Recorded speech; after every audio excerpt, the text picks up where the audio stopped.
Important update about YouTube playlists. Hey everyone. We've received many messages asking why our YouTube playlists aren't showing up. Do we create YouTube playlists? Yes, we absolutely do. So why can't you see them? Honestly, we're not sure. We've been in contact with YouTube support for several months now, but we still haven't received a clear answer or solution. After much discussion, our team has decided to take matters into our own hands. We believe the issue might be related to the number of playlists we've created on a single channel, possibly too many. Our solution? We're launching 2 additional YouTube channels, giving us a total of 3. This way, we can organize our audiobooks better and avoid the playlist visibility issue in the future. This change only affects our YouTube audience. If you're a patron supporter, you can still access all our audiobooks by visiting the collection menu on Patreon. Thanks so much for your time and continued support. Happy listening, don't worry. Rinji smiled. That trick won't work on me. Chapter 188, Beating People Up. Oh, finally it's time for someone from the Cure clan to fight. Sigh. Katahiro Matsudo and Cure Iryo sat together in a VIP viewing room with a full view of the arena. That brat Ryan is way too confident because of his talent. Cocky, even. Never thought he'd go challenge that brat Takeman Rinji on his own. Iryo covered his face. He never expected Ryan to win. These kids sure have energy. Yeah. We're getting old. Iryo continued watching through his binoculars. Not at the arena, but at his great-granddaughter Karura at the commentary booth. Since you're sending Ryan to fight, does that mean he's the strongest of the Cure clan? More or less. Ryan replied, still peeking through his binoculars. We Cure clan members you release to unlock our body's potential. The extent of that release depends on talent and training. Most can only go up to 30%, but there are exceptions. Oh? This time I brought our strongest. Cure Reichi can release 50%, Cure Horyo can release 65%. That's already top tier. Horyo's nephew can go as high as 80%.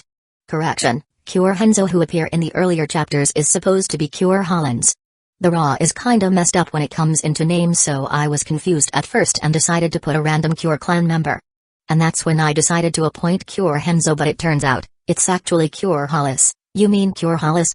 The Cure clan's figurehead. Terrifying. 80% is insane. Katahira stroked his beard and chuckled. Even 80% isn't the limit. My great-granddaughter Karura can go up to 85%. And she's only 16. As expected of my descendant. What about Ryan? 100%. Iryo's expression turned uncharacteristically serious. Only 3 people in 1300 years. Since the Asuka period. Have ever reached that. A prodigy seen once in a millennium. Exactly. He has every right to be proud.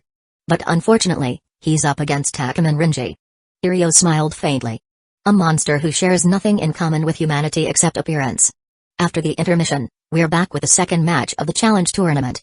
Sayaka raised her microphone, reigniting the crowd's excitement. Takeman Rinji easily won the first match. Of course the issue's challenge ended in failure. Will the next challenger pull off a miracle? Let's find out. She pointed toward the arena where Rinji was already standing. Introducing the challenged fighter, Takeman Rinji. Takeman-san, wake up. It's match time. Just announced the idiot's name already. You're seriously. Cough, cough.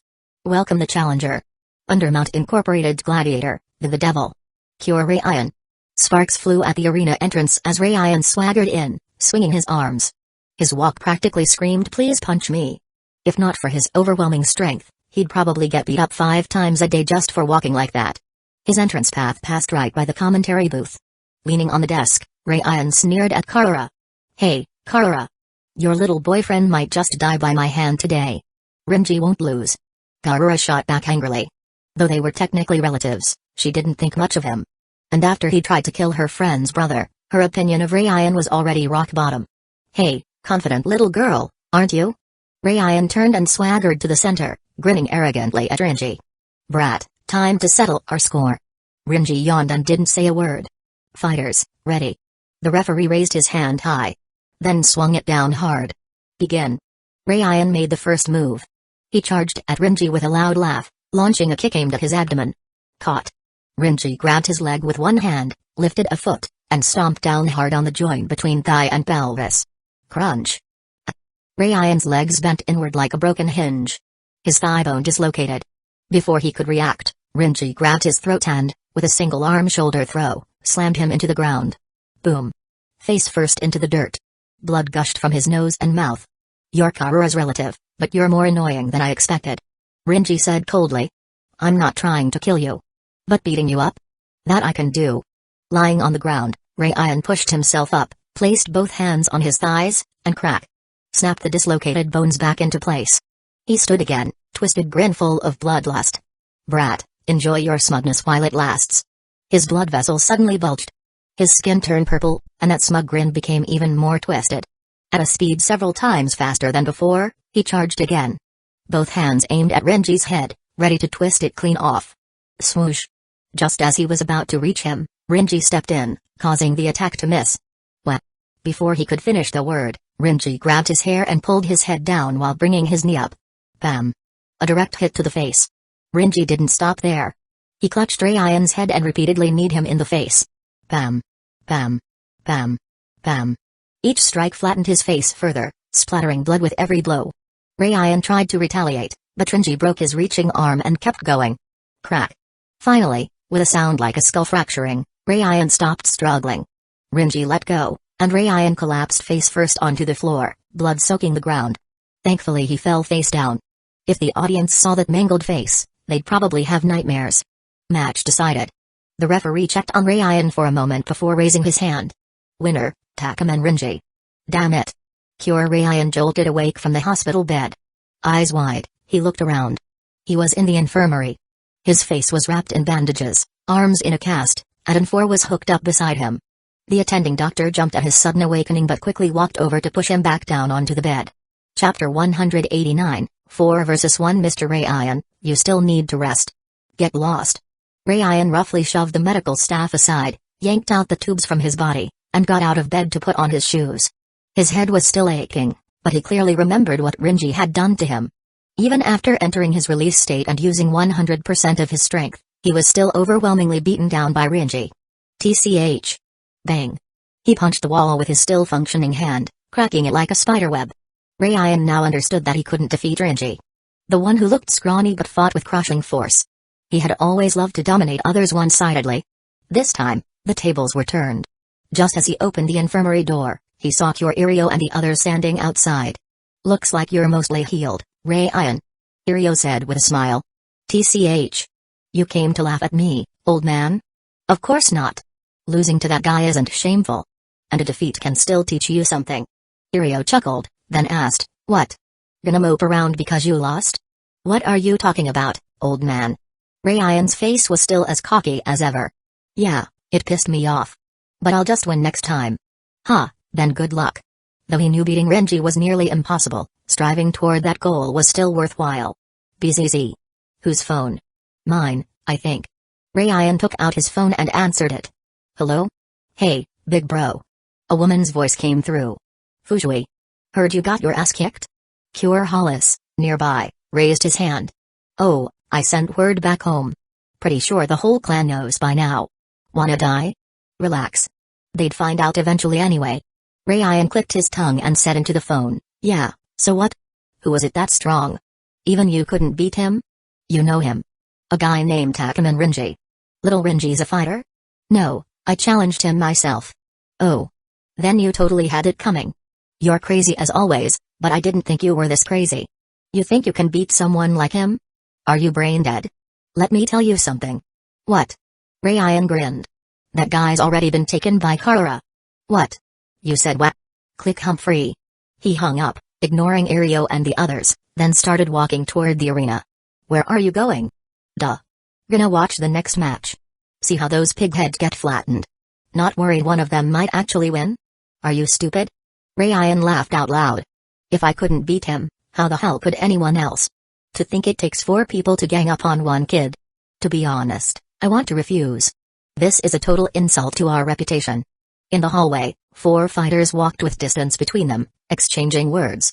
One of them was a calm, dark-skinned youth leaning against the wall. Another was a bald, burly middle-aged man covered in chains. The giant was Bando Yohei. The same man who nearly killed Hanafusa. Because he was still technically serving time, he wore heavy chains, though they did nothing to restrain him. He simply didn't bother removing them. The young man's name was Kaolan Wongzawat, a Thai fighter borrowed from the King of Thailand by Yahoo Trading Co. Nicknamed God of War. It may be cruel, But this is to fulfill our agreement. We just have to say sorry to the kid later. Bando said. How disgraceful.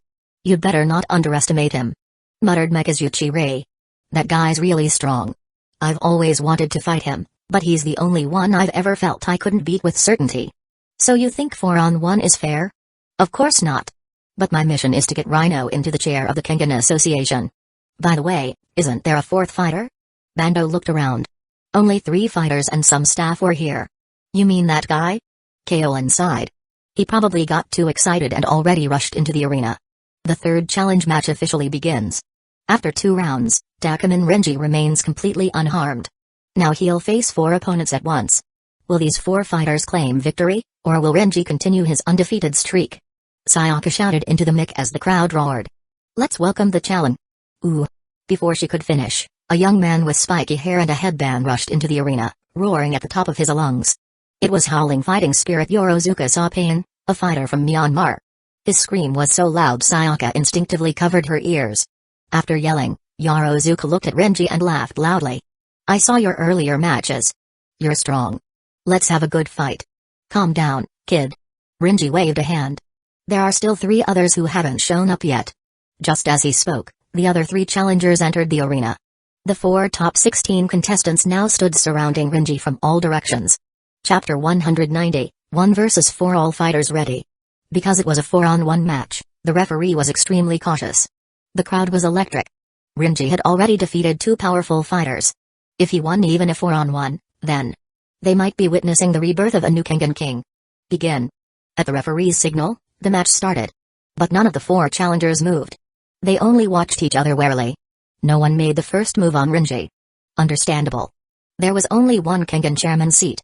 If Renji was defeated, any fighters still standing would then have to fight each other. But who would wear Renji down? If someone charged in first and managed to win, the others might swoop in and finish him off. Or if he fought first, used up his energy, and then was picked off by the last one standing. Either way, he'd be the loser. This alliance was temporary. Their companies all coveted the chairman's seat. No one would hand over the advantage. But just when it seemed this stalemate would drag on, one person snapped. Yorozuka shouted, I don't care anymore. Let's fight. He was a passionate youth who cared only about beating his opponents, not weighing pros and cons. Makazuchi-Ray and Bando Yohei froze, while Kaolin just sighed. Yorozuka dashed toward Renji at incredible speed and began his fierce assault. Bam! Renji blocked his punch with an elbow. Yorozuka immediately pivoted and tried a low kick. Smack! Before he could lift his leg, Renji stepped on his knee, cutting the attack short. Even after missing twice, Yorozuka wasn't discouraged. He unleashed a wild flurry of attacks. Low kicks, knee strikes, jabs, elbows. Strike after strike rained toward Renji. His fighting style resembled Muay Thai, but Renji knew. This wasn't Muay Thai. This was Lithwai. While Muay Thai is known as the art of 8 limbs. Fists, elbows, knees, and shins. Lithwai includes a 9th weapon. That meant Yorozuka's next move was probably Yorozuka roared as his attacks were repeatedly blocked. Putting all his strength into a charge, he grabbed Renji's shoulders and slammed his forehead up in a brutal headbutt. Clang! He landed it. The 3 watching fighters didn't expect this. In their minds, dodging a headbutt like that should have been trivial for Renji. Burmese boxing Lithwai was famous for its iron headbutts. Especially Yorozuka, whose skull could shrug off sledgehammer blows. His head was said to be the toughest on earth. But what happened next left them. Especially Kaolin.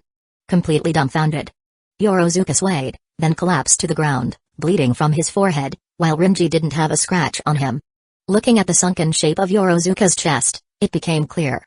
At the exact moment of the headbutt, Renji had punched him in the chest, disrupting his heart's blood flow and knocking him unconscious. You think I agreed to let you 4 team up just so you could brawl among yourselves after beating me?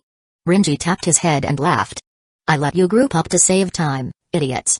Looks like we'll have to go all in and focus on taking him down. Agreed. The remaining 3 realized Renji was beyond conventional understanding. Makazuchi-Ray made the first move. In a blink, he vanished. Bam! Renji blocked the first blow. Ray had already circled behind him and launched a kick at the back of Renji's head. Renji ducked slightly to dodge the kick, and when he turned, Ray had already vanished again. Ray's speed was incredible. In the preliminaries, he had defeated his opponent in just 1 second. So fast the crowd hadn't even realized the match was over.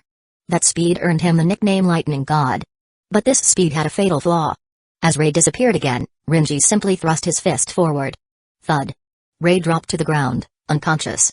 When moving at such extreme speed, his trajectory could only be a straight line.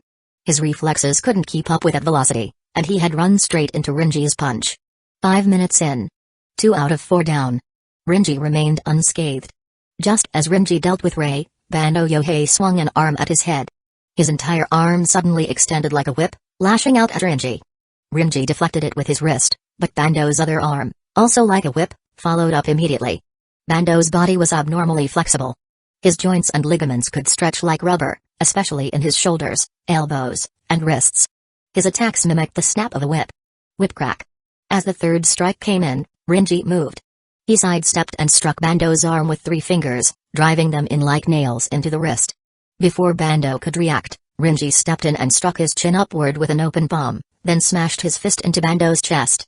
Bando's spine was so flexible he could shift his heart's position to avoid critical hits. Renji's chin strike was meant to straighten his spine so Bando couldn't relocate his heart. Bam! Bando collapsed. Well then. Renji turned toward the last man. Kaolin. Only one left. Just you and me now. A one-on-one? That suits me just fine. Kaolin replied calmly. His stance was that of a boxer, arms swaying slightly. Relax.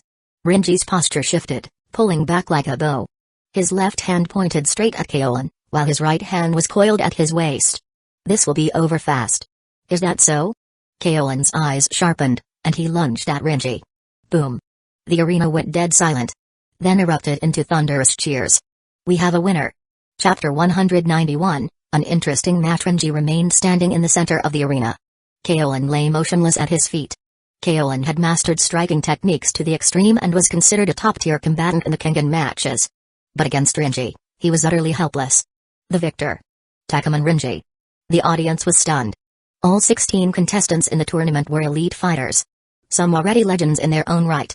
Yet after just 2 matches, Renji had taken on 4 more and still stood undefeated. The stadium burst into deafening cheers.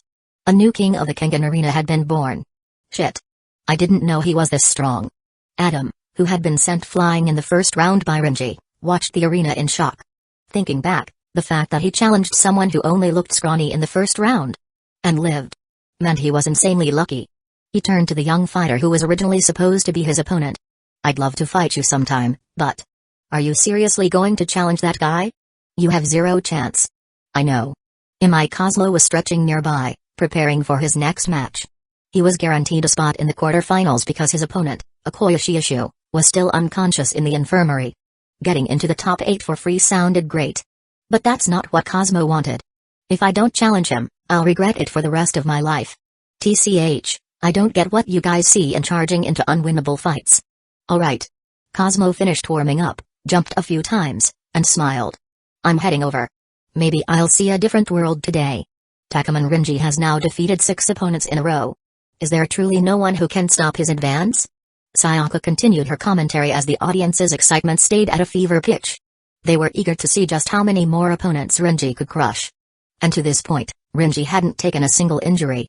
He was still in peak, untouched condition. For the next match, we have the youngest fighter in the Kengan Association, King of Stranglers Imai Cosmo, and a legendary wrestler, Hell's Angel Sekibayashi Jun. Sparks flared from both entry gates as Sekibayashi and Cosmo entered the arena. Both appeared relaxed, waving and smiling to the audience. Sekibayashi stepped up to Renji, stuck out his tongue, and made a silly face. Kid, this is going to be one hell of a show. He didn't mind uneven matches. Pro wrestling had plenty of such bouts.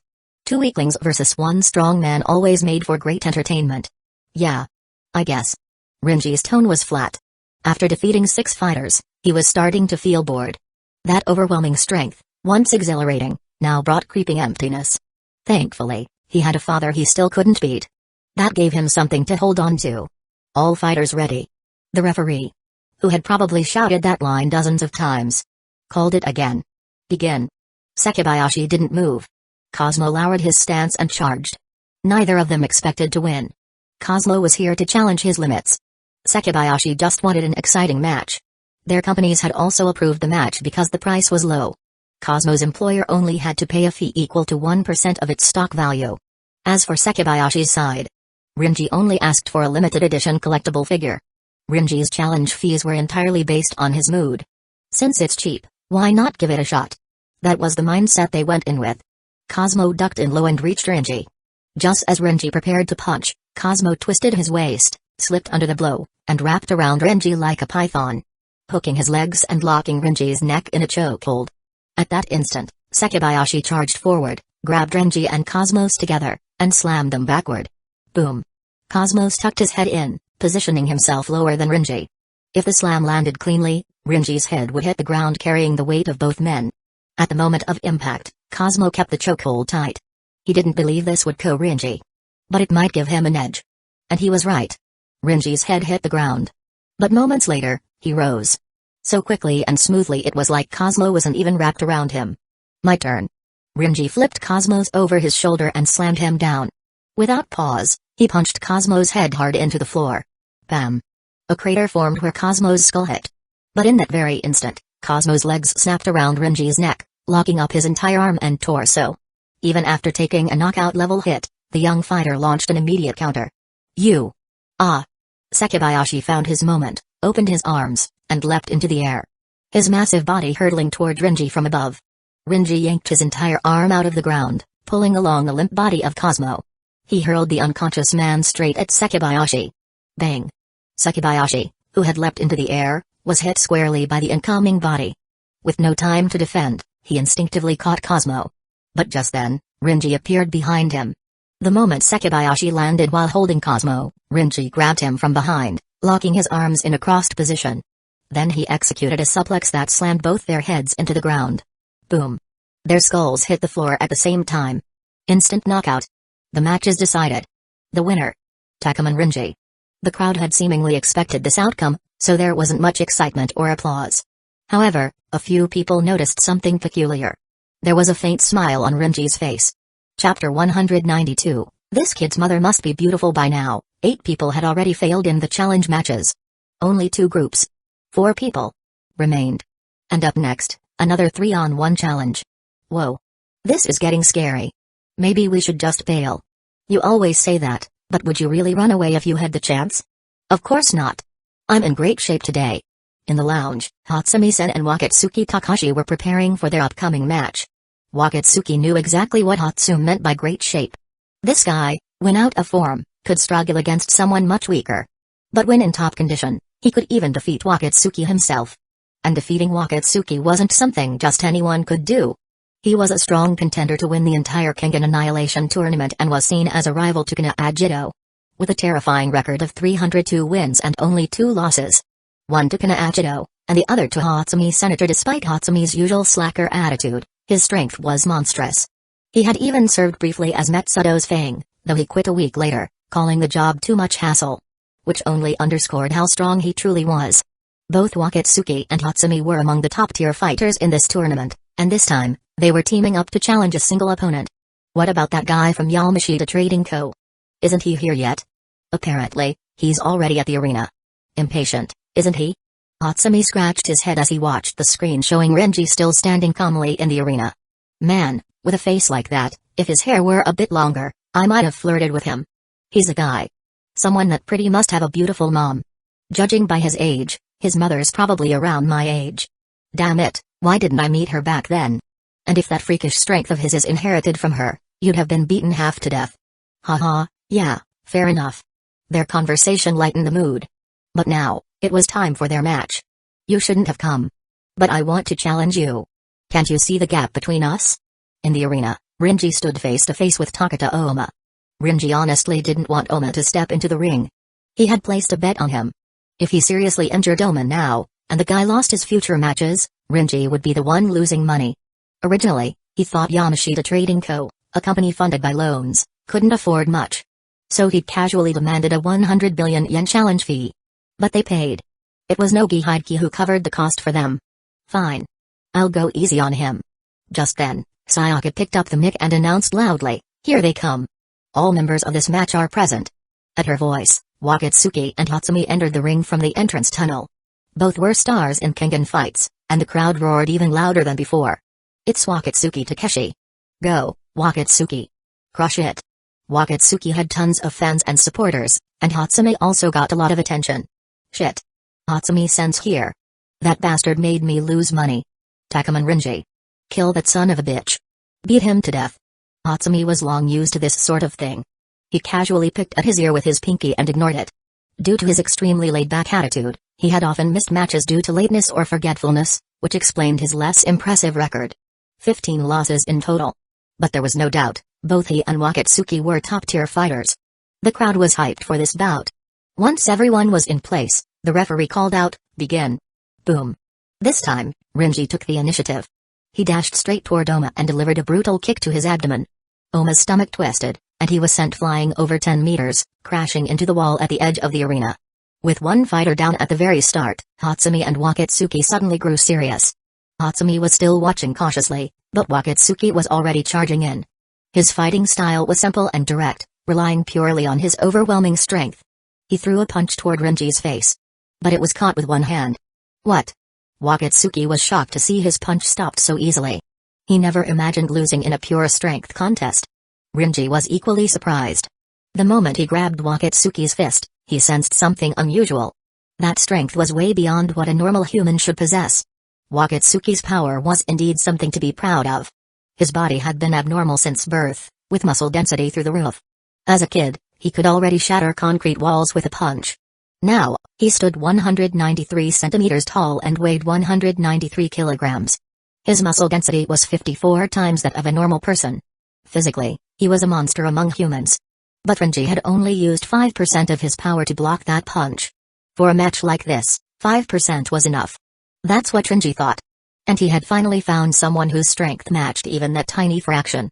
Rinji twisted Wakatsuki's fist with one hand, then brought his other hand down like an axe onto his elbow. Crack. The right arm dislocated on the spot. Ugh. Wakatsuki staggered back, clutching his arm. That blow had really hurt. Rinji didn't miss the opportunity. He followed up with a punch straight at him. But Wakatsuki had been waiting for that. The instant Rinji struck, Wakatsuki took a deep breath and gathered all his strength into his other hand. As they closed the gap, he let out a roar and hammered his fist down on Rinji's head. Bang. Like a compressed spring, he released his power all at once. This was his special technique. Compressing his strength into a single point and then releasing it in a burst. Originally, this was a trump card meant for Kana-Ajido. But now he had to use it early. Anyone, even someone with Wakatsuki's monstrous body, would be severely injured from this attack. But he had miscalculated one thing, he didn't know Rinji had been suppressing his strength. You could hold back your power, but not your body's natural durability. His punch landed squarely on Rinji's head, but Rinji didn't even flinch. Instead, Wakatsuki's knuckle shattered on impact. Chapter 193, He Didn't Back Down You. I don't want to hurt your pride, but it's better to be honest with you. Rinji gently pushed aside the fist still resting on his forehead, sounding almost apologetic. Unfortunately for you, I didn't even feel pain. At that moment, Wakatsuki understood. He'd been wondering why Kana-Ajido hadn't challenged Rinji. It wasn't because Kana looked down on him. It was because even Kana knew he wasn't a match. Rinji was operating on an entirely different level. So much so that victory wasn't even within reach. Even now, as Rinji stood there doing nothing, Wakatsuki could feel the suffocating pressure. But that pressure didn't crush him. It only fueled his fighting spirit. Balancing on one foot, he used the same technique again. This time focusing all his power into his leg, then releasing it in one explosive kick. Boom. His leg had 3 times the power of his arm. This kick was far more powerful than his earlier punch. Crack. Rinji raised his knee and brought his elbow down in a clamping motion, catching Wakatsuki's leg like a vice. The immense force caused Wakatsuki's shin bone to snap instantly. You're stronger than anyone I've faced before. Rinji smiled. But this is the end. Bam. He placed his palm on Wakatsuki's chest and unleashed a sudden burst of internal energy. It left no mark on the skin, but it was enough to stop the heart. Wakatsuki collapsed. The heart-stopping strike had momentarily cut off blood and oxygen flow, causing a brief loss of consciousness. He would recover and still be able to fight in later matches. Only Rinji and Raiyan had used somewhat heavier force during the challenge bouts. Still, even with that, Raiyan was alive and kicking. The Cure Clan's recovery ability was truly remarkable. Rinji turned his gaze from Wakatsuki to Hatsumi-sen. This is bad. Hatsumi hadn't made a move until now. Not out of fear, but because he'd been carefully observing Rinji's attack range, preferred techniques, and possible weaknesses through the fight with Wakatsuki Takeshi. And what he saw was terrifying. Weakness? None to be found. Rinji clearly had greater strength than Wakatsuki, a terrifying level of defense, and from past matches, top-tier technique as well. In other words, he was unbeatable. Hatsumi mentally simulated dozens of ways to fight Rinji, but all of them ended in failure. He glanced toward the spectator stands and noticed Kana Achido watching coldly from above. My target for this tournament is him. Getting seriously injured here would be a loss. Maybe I should. Hatsumi raised his hand. Can I forfeit? Yes, you may. Thanks. With that, Hatsumi jogged out of the arena, leaving the crowd and even announcer Sayaka completely dumbfounded. Whatever. Rinji turned to the referee, who was still stunned. Can you announce the result now? Oh, right. The match is not over yet. A loud shout interrupted the referee. Takata Oma, who had been slammed into the wall earlier, emerged from the rubble. His skin had turned red, and his heartbeat thundered like the revving of a motorcycle engine. You're using that technique again? Do you seriously not care if you die? Rinji frowned. It's about time you gave up, don't you think? No way. The match isn't over yet. Oma vanished from view, moving at incredible speed as he launched a flurry of attacks at Rinji. He was fast. Very fast. But anyone with a trained eye could see it. Once his skin turned red, his movements lost precision. He was attacking purely on instinct. To be honest, I'm getting a little annoyed. Rinji spoke as he stepped in, intercepting a missed punch with a sharp elbow straight to Oma's chest. Splurt. Oma spat out blood and stumbled back 2 steps, but before he could recover, Rinji's fist pressed against his chest. Boom. Take a nap. Thud. Oma's pupil shrank as he collapsed. His skin gradually returned to its normal color. You can't even beat me, and yet you still insist on fighting. You fighters really would risk your lives just for a win. Rinji turned around with a sigh.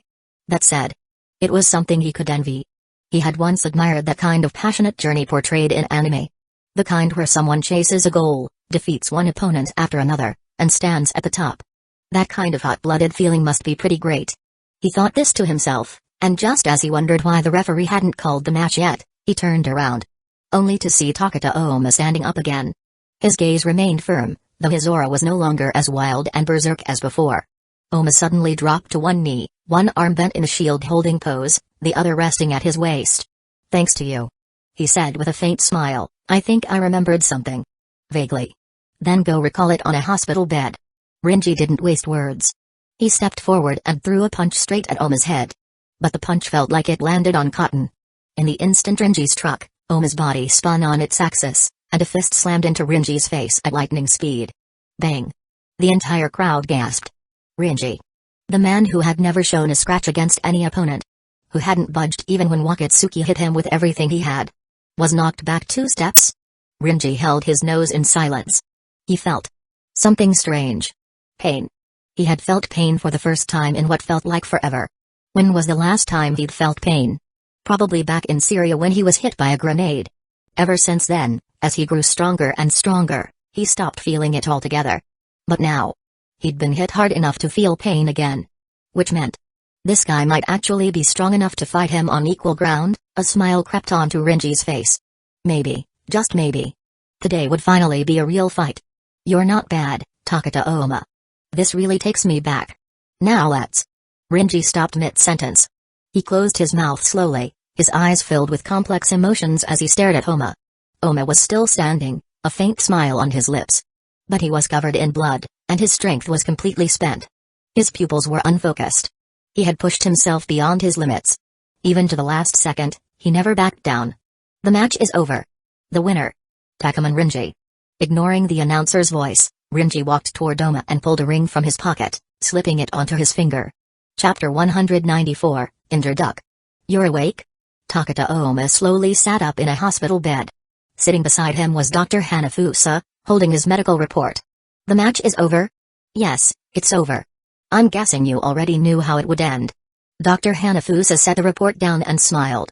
Oma stepped off the bed and noticed something unusual. His body felt lighter than before, and all the pain was gone. You've noticed, haven't you? The changes in your body. Dr. Hanafusa's smile faded as he spoke seriously. After your preliminary match, you came to me for an exam. Back then, your body was a wreck. I don't know what that technique of yours is. The one that turns your skin red. But accelerating your heartbeat like that drastically increases blood flow, which puts extreme strain on your heart and blood vessels. With your condition back then, it wasn't even certain if you'd make it to the next match. Oma listened calmly, staring down at his hands, deep in thought. It was him, wasn't it? Yes, it was Takuman Rinji. Hanafusa confirmed. Though I don't know what method he used. The ruptured blood vessels in your body and your failing heart have been fully healed. Even your old hidden injuries are gone. Rinji is really someone impossible to understand. Yeah. Oma smiled, stepped down from the bed, slipped on his shoes, and opened the door. The aura around him had changed drastically. If he had once been a raging beast, he was now much calmer, more centered. Where are you going? To watch the match. That guy still has one last fight, right? Yep. After that, he's heading back to Tokyo. Hanafusa replied, catching up with him. Oh right. Before he left, Rinji asked me to pass on a message. What was it? He said. Let's fight again sometime, if we get the chance. Oma chuckled softly and headed back toward the arena. Alright. Rinji. This is the last one. You've got this. Garura cheered from the commentator's booth, and Sayaka, beside her, didn't stop her. She just smiled warmly. In the stands, the crowd's excitement was at its peak. Rinji had defeated 11 fighters. With just one more, he would complete the 12-man challenge. In fact, after his 6th victory, everyone already acknowledged him as the second king of Kengan matches, right behind Kana Achido. And if he defeated all 12, he would become a legend. A god of the Kengan Association. Witnessing the birth of a legend wasn't something that happened every day. Every spectator was ecstatic. Rinji stood in the center of the ring, waiting for his final opponent. Heavy footsteps echoed from the entrance. Then a bearded martial artist stepped into view. He's finally here. The final challenger of the tournament. Can he stop Takuman Rinji's perfect win streak? Let's wait and see. Please welcome. Representing Motorhead Motors, Japan's martial arts master, the Devil Lance. Kuroki Gensai. Woo. The roar of the crowd grew several levels louder. No matter what, this was the final challenger against Rinji. Regardless of outcome, this would be a match recorded in the history of the Kengan Association. Kuroki Gensai slowly approached Rinji. You must be feeling bored by now. With all that power and no worthy opponents. You're not even devoted to martial arts, yet you possess strength others could never reach in a lifetime. As a martial artist, it's tragic. Kuroki lifted his right hand, pointing a finger at Rinji. Rinji understood his meaning and smiled. He walked up and raised his own hand. Their forearms crossed as they pressed against each other. Can the two fighters please keep some distance? The referee said timidly. The two stood barely an arm's length apart, their hands touching. Normally, fighters stood meters away at the start. Kuroki said, this is fine. Rinji replied, you can start the match now. Some didn't understand, but those with knowledge immediately recognized it. This was a traditional Chinese martial arts sparring stance. The touch hands method. This move was originally meant for controlled sparring, but at such close range, it became far more dangerous. The referee had no choice but to shout, begin. Kuroki's eyes instantly sharpened. The hand that had been placed on Rinji's arm suddenly hooked inward, pulling Rinji's arm and his entire body toward him. At the same time, Kuroki's left hand shot toward Rinji's neck like a spear. Rinji didn't hesitate. The moment his right arm was locked, he raised his left, switching from fist to palm and chopping down on Kuroki's attacking arm. At the same time, his right hand shifted and swung toward Kuroki's face. Though Kuroki managed to dodge the punch, a visible cut appeared across his face. Unlike previous matches where fighters maneuvered across a large arena, this duel between Rinji and Kuroki was fought within 2 feet of space. To the audience, all they could see were the blur of the two men's arms moving at lightning speed. Although the space was small, that only made the moves deadlier. Within such tight quarters, even a slight graze could be fatal. Bang. Bang. Bang. Bang. Kuroki repeatedly threw orthodox punches at Rinji, but every time, Rinji deflected the strikes by controlling Kuroki's wrists, subtly altering the trajectory of the blows. The moment Rinji blocked the 6th punch, Kuroki went for a low kick aimed at Rinji's waist. But before he could lift his leg fully, Rinji stomped it down. The attack missed. Kuroki immediately launched another. He spread his fingers, tightly joined them together, and aimed his hand like a spear straight at Rinji's eyes. Kuroki's fingers had been specially trained. They could pierce steel with ease. His infamous title, Devil Lance, came from this technique. Crack. Rinji responded with a sharp elbow strike. At the moment the spear neared him, he slammed his elbow into Kuroki's hand, breaking the index, middle, and ring fingers. The Devil Lance had failed. In the next instant, Rinji took a deep breath and suddenly stepped forward. As he moved, his spine snapped forward and compressed power into a short, explosive motion. His fist shot forward like an arrow, directly into Kuroki's chest. Boom. The distance between them hadn't changed. But in that moment, Kuroki's eyes lost focus. A mouthful of blood burst from his lips. He recognized the technique immediately. After years of studying martial arts and visiting countless masters, he couldn't mistake it. This was Zinyi Quan's Bingquan, or more specifically, the crushing fist. This move was often mythologized in fiction, but in reality, its power lay in controlling distance and catching the opponent off guard. Most Zinyi practitioners didn't even bother with it seriously, let alone use it in real combat. Kuroki, his heart heavily damaged, stumbled back 2 steps, coughing up more blood. He wasn't like the others. After watching just a few of Rinji's matches, he could already grasp where Rinji stood. From the moment they locked hands, he knew. This boy's strength was unfathomable. But he had never once regretted entering this fight. All his life, he had approached martial arts as a student, always seeking to improve. Yet as his training continued, he began to realize his limits. There was no target to surpass, no worthy opponent to overcome. If things continued like that, he would only grow weaker.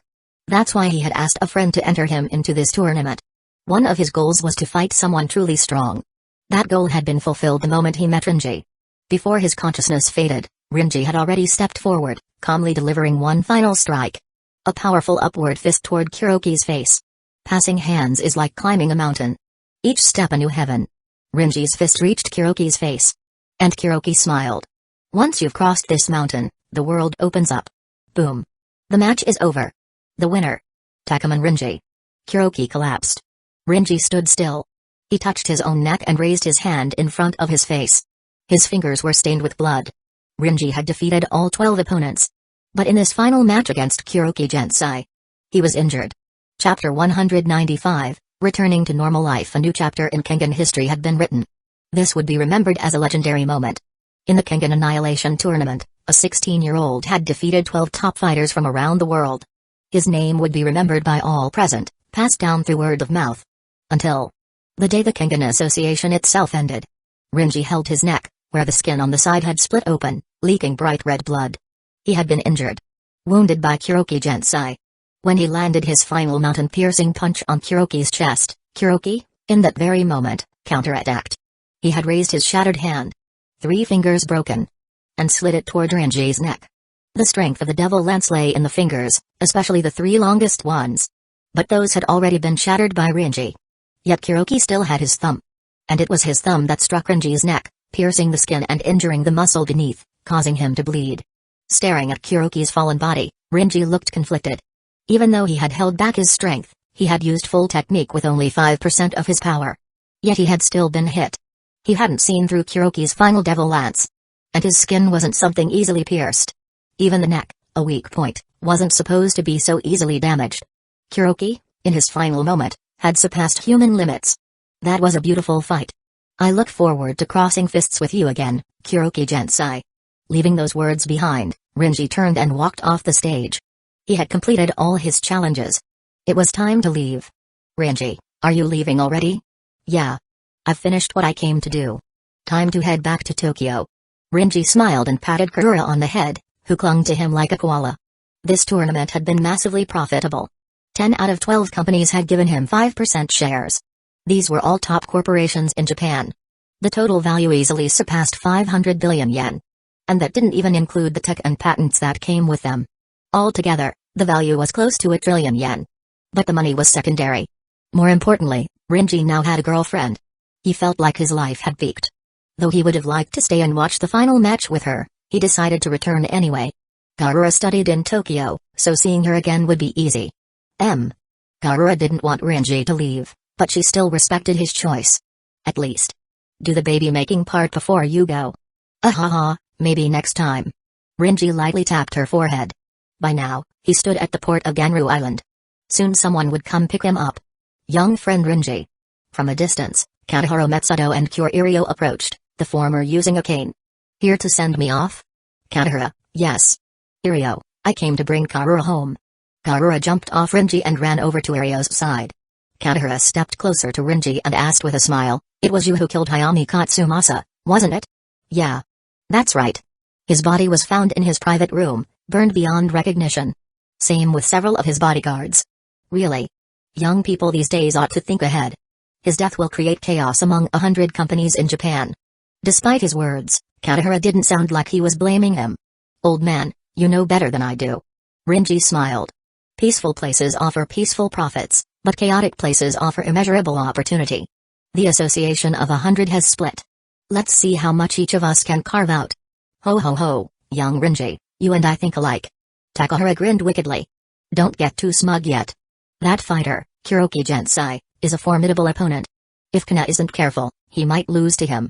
Since no one had won the challenge, the Kengan Annihilation tournament would continue. Based on the brackets, Kana Achido would very likely face Kuroki Gensai next. Losing might be a good thing. Sitting at the top too long dulls motivation. Maybe I can challenge the Kengan chairman title like the old days. Then you'd better prepare. As they spoke, a sudden gust of wind whipped through, blowing Katahara's beard and Karura's hair. The sky above twisted unnaturally, and a V-22 Osprey appeared over the port, descending slowly. A few soldiers in uniforms marked II stepped out and saluted Rinji. It's time to go. Old man Katahara, I hope you'll still have that energy after you lose. Rinji turned and walked toward the aircraft. Wait. Karura suddenly called and ran after him. She hugged Rinji tightly and planted a big kiss on his cheek. Then she whispered in his ear, wait for me a few days. I'll come find you. Without waiting for his reply, she returned to Irio's side. As for Irio, his veins were bulging and skin purpling as he glared at Rinji like he wanted to eat him alive.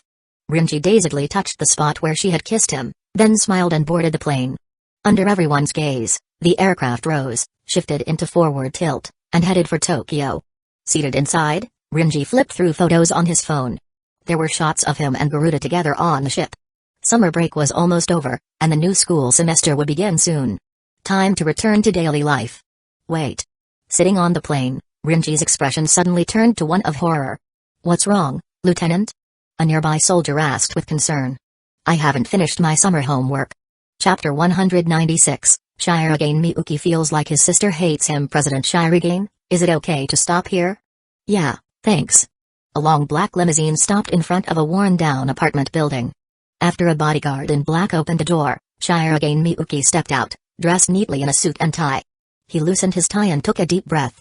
It had already been 5 days since he assumed the position of president of Dainapon Bank, and only today had he finally started to settle into the role. Over those few days, his demeanor had subtly changed. His dark circles had deepened from staying up late studying financial theory. Any ordinary person standing before him would probably be scared stiff by his intense gaze. In addition, holding such a high position had broadened his perspective, giving him an aura of calm maturity. He climbed the creaky, rusty stairs and unlocked the door to his apartment. I'm home. As expected, only his younger sister Shirogane was at home. Their father probably hadn't finished work yet. Shirogane dropped his briefcase onto the floor and collapsed onto the tatami mat in the living room. Back home and already flopping around like a dead fish? I'm under a lot of pressure at work too. Shirogane rubbed his forehead in exasperation. But is it just me, or have you been treating me colder lately? You're imagining it. Right. Shirogane didn't press the issue. But he couldn't shake the feeling that K's attitude toward him had worsened. She used to be indifferent at best, but lately she had started criticizing him outright for no reason. And all of it seemed to have started around the time Rinji posted about getting a girlfriend. Thinking of Rinji, Shirogane suddenly sat up. Oh right, I think Rinji's coming back from his trip today. He's supposed to drop by. Huh? K suddenly grabbed him by the collar. Why are you only telling me now? I just found out while I was at work. TCH. Clicked her tongue in annoyance and rushed back to her room, slamming the door shut behind her. Shirogane was left completely confused. Not long after, there was a knock at the door. When Shirogane opened it, he found Rinji standing outside with a plastic bag in hand. Shirogane instinctively smiled upon seeing him. Welcome back. Must have been tiring, right? Not really.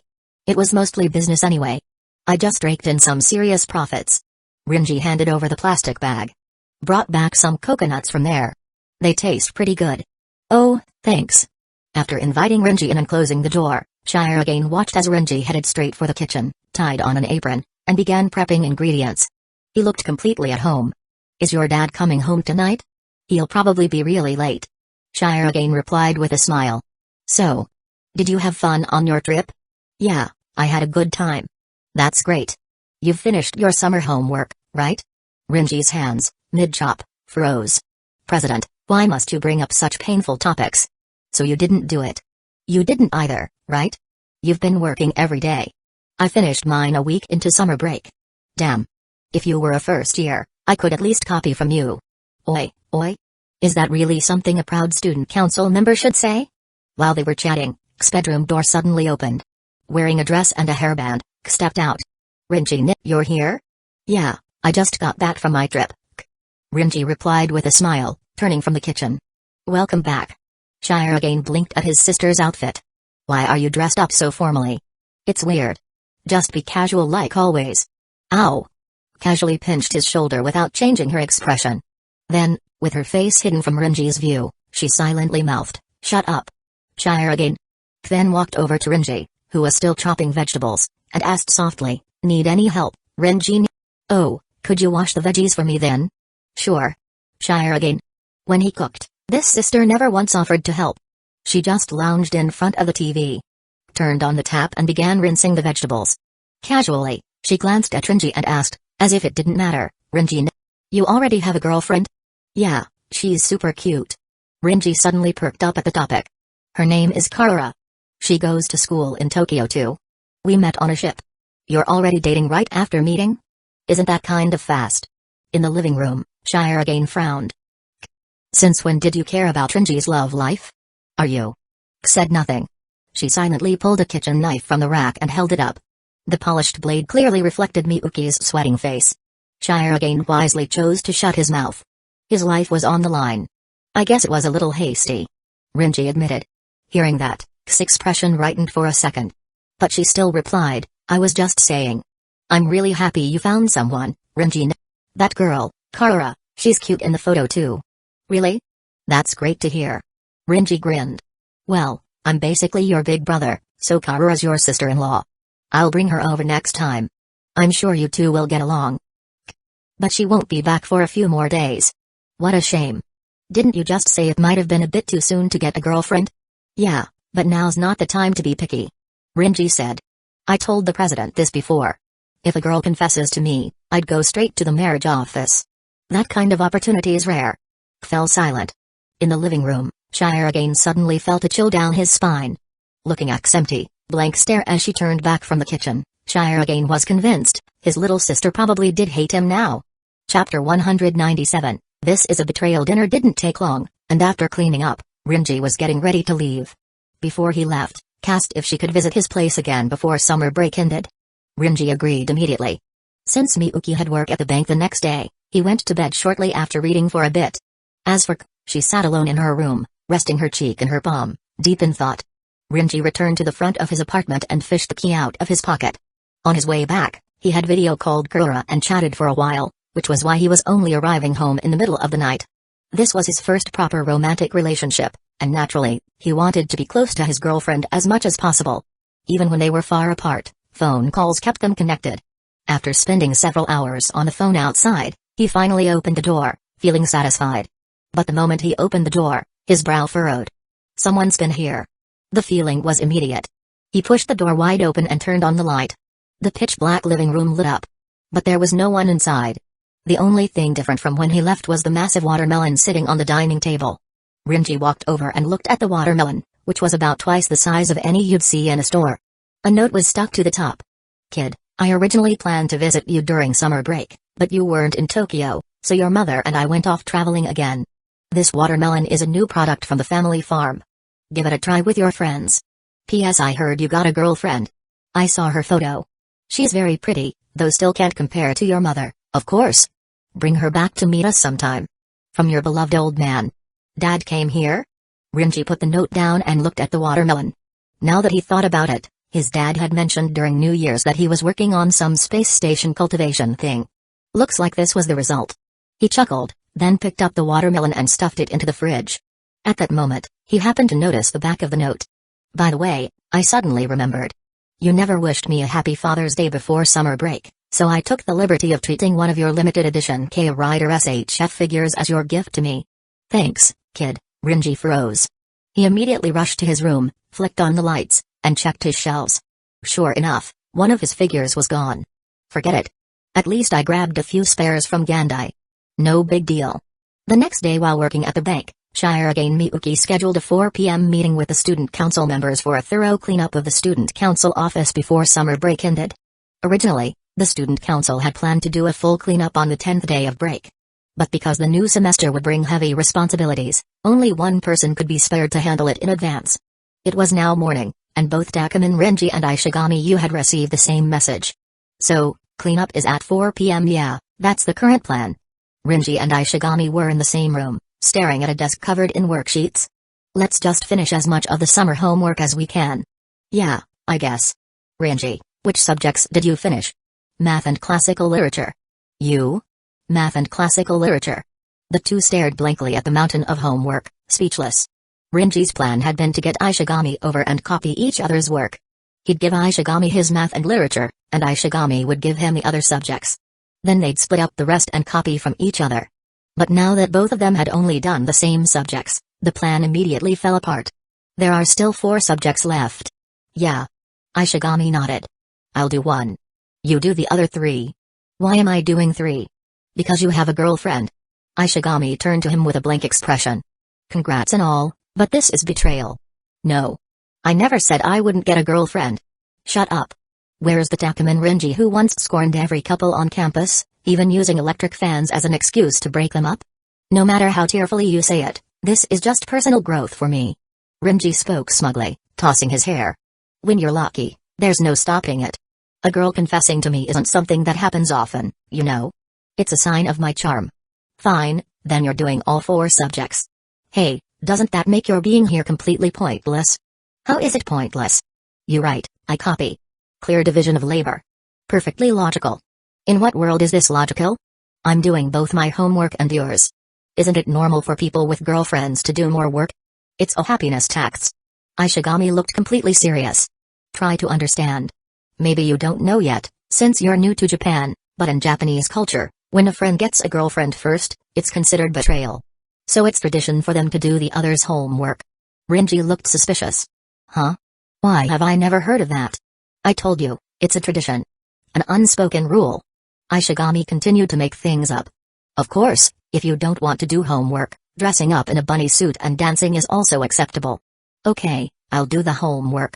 Renji completely bought Ishigami's nonsense. While Renji was working on the assignments, Ishigami wasn't idle either. He was browsing forums on his phone, looking up recommended date spots and similar advice. Of course, it wasn't for himself. It was for Renji. Renji, when your girlfriend comes to Tokyo, you can take her to places like Tokyo Tower, Roppongi, or Mount Takao.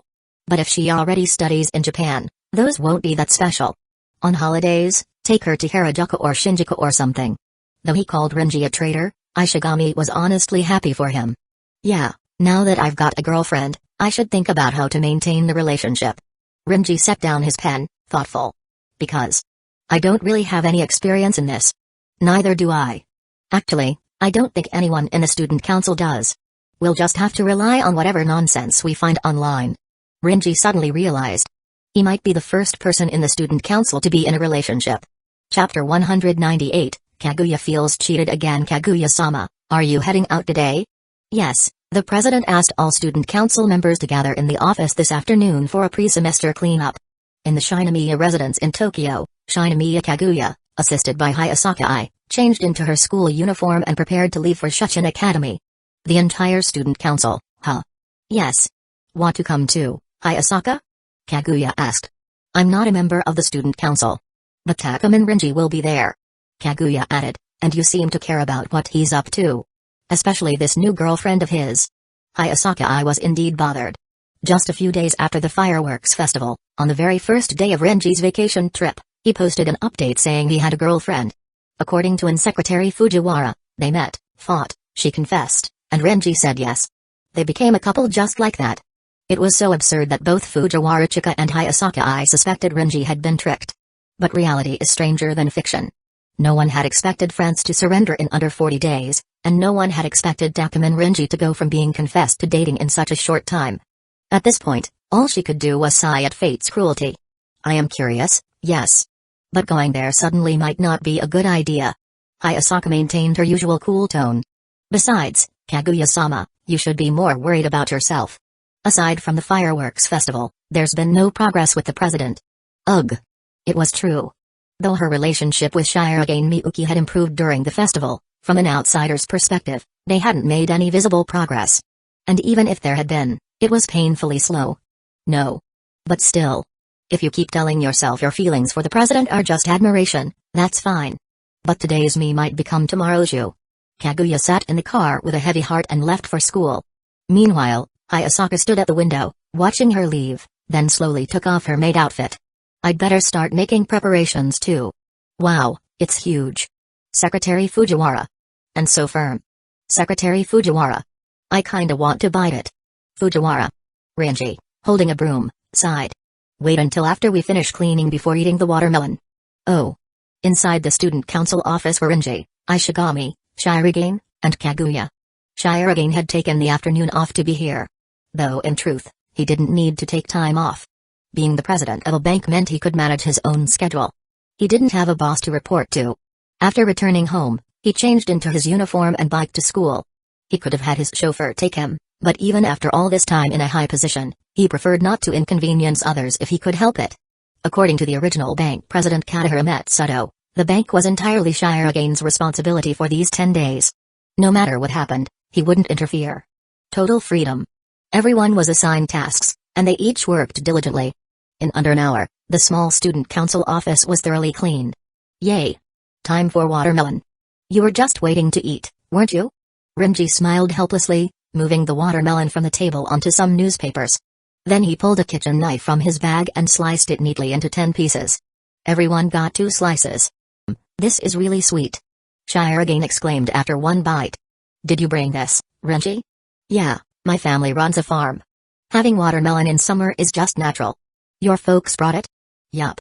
My old man dropped by my apartment yesterday, left a watermelon, and vanished. Renji said this while spitting out seeds into a tissue. Pretty impressive, growing one this big. Fujiwara smiled as she ate. I've never had watermelon like this before. Of course you haven't. This one was grown on a space station. Renji said. It's not the old space breeding from last century. This one was grown entirely in outer space. Eh? My old man failed a few times, but this batch finally succeeded. What you're eating now is the result. I feel like your family is even more outrageous than I imagined. Among all the student council members, only Renji's background remained completely mysterious. Oh right, oh right. With her mouth full of watermelon, Fujiwara finally brought up the topic she cared about most. Renji-kun, how are things with your girlfriend? You mean Kura? We just video called this afternoon. Ishigami added, yeah, halfway through homework he went out to the balcony and talked for 3 hours. Wrote, like, 5 words the whole day. So Takumen-kun already has a girlfriend, huh? Kaguya acted like she had just learned about it. Congratulations. You're the first in the student council. You're absolutely right. Renji, in a rare moment of not arguing with her, leaned back in his chair, crossed his legs, and smiled smugly. As the only one here in a relationship, I should share a little life advice. The others stared at him, speechless, as if his ego had inflated enough to fly away. Ever since getting a girlfriend, this guy had clearly been floating. So, Renji, what wisdom do you have to share? Well, based on being rejected 4 years ago, and now being confessed to, I've come to this conclusion. Renji grinned. As a guy, taking the initiative to confess always ends in disaster. Only by waiting for the girl to confess can you find happiness. That's my experience. Miyuki found Renji's seemingly nonsensical theory surprisingly convincing, and even glanced at Shinomiya Kaguya. As for Kaguya, she felt like she'd been played again. Chapter 199, Indulgence and Restraint. As the only member of the student council currently in a relationship, Renji's views on romance naturally held some weight. Miyuki agreed wholeheartedly with what Renji said. Kaguya found it completely absurd. But judging by Renji's past, it made sense. After being rejected by Hayasaka and retreating abroad heartbroken, he did nothing until Kurura confessed to him. And then they immediately entered a passionate relationship. That's why he concluded that boys should wait for girls to confess. Shirogane nodded and said, yeah, Renji's point makes perfect sense. Kaguya couldn't help but scream internally, how is that reasonable? That's just one isolated case. And Renji isn't even a normal person. You can't use him as a reference. President, snap out of it. In my hometown, there's a saying, for a man to chase a woman, it's like crossing a mountain, for a woman to chase a man, it's just a thin veil. President, as a man, your chances of being rejected when confessing are pretty high. Makes sense. It doesn't make sense at all. Kaguya knew that if she didn't say something soon, things might spiral out of control. President, Takumen-kun's opinion is just something to take lightly. Kaguya said with a smile. Think about it. Would you really agree to go out with any girl who confesses to you? Well. Shirogane looked at Kaguya and was about to say of course not. But then paused and smiled instead. You never know. We're already in our second year. If a girl were to confess to me, it'd be a rare opportunity. President, have you gone mad? Kaguya was fuming inside. Meanwhile, Shirogane closely observed her expression. He was sure saying that would spark a sense of urgency in Kaguya. Unfortunately, no matter how turbulent her inner emotions were, her face betrayed nothing. Rinji then spoke up, Don't worry, President. You've got great potential. It's only a matter of time before someone confesses to you. I think so too. Kaguya. She was starting to panic. She recalled what Hayasaka had told her. If she didn't make progress soon, the president might get snatched up by someone else. Only Rinji knew that Shirogane liked Kaguya. But Kaguya had no idea. Which meant if a girl really did confess to Shirogane, he might actually agree. Should she confess now? The thought crossed Kaguya's mind. But she quickly shook her head. If she confessed first, wouldn't that mean she lost? Still. It might be better than letting another girl steal him. Just as Kaguya was completely at a loss, Fujiwara Chika, who had already finished her watermelon, suddenly spoke. But Rinji, doing that makes you an easy target. Huh? Saying yes to any confession. It's kind of weird, isn't it? Fujiwara said. You didn't even take time to really understand that girl. No need. It's fate. Fine. Since you've experienced rejection, I guess being tricked is part of your destiny. But President, you're different.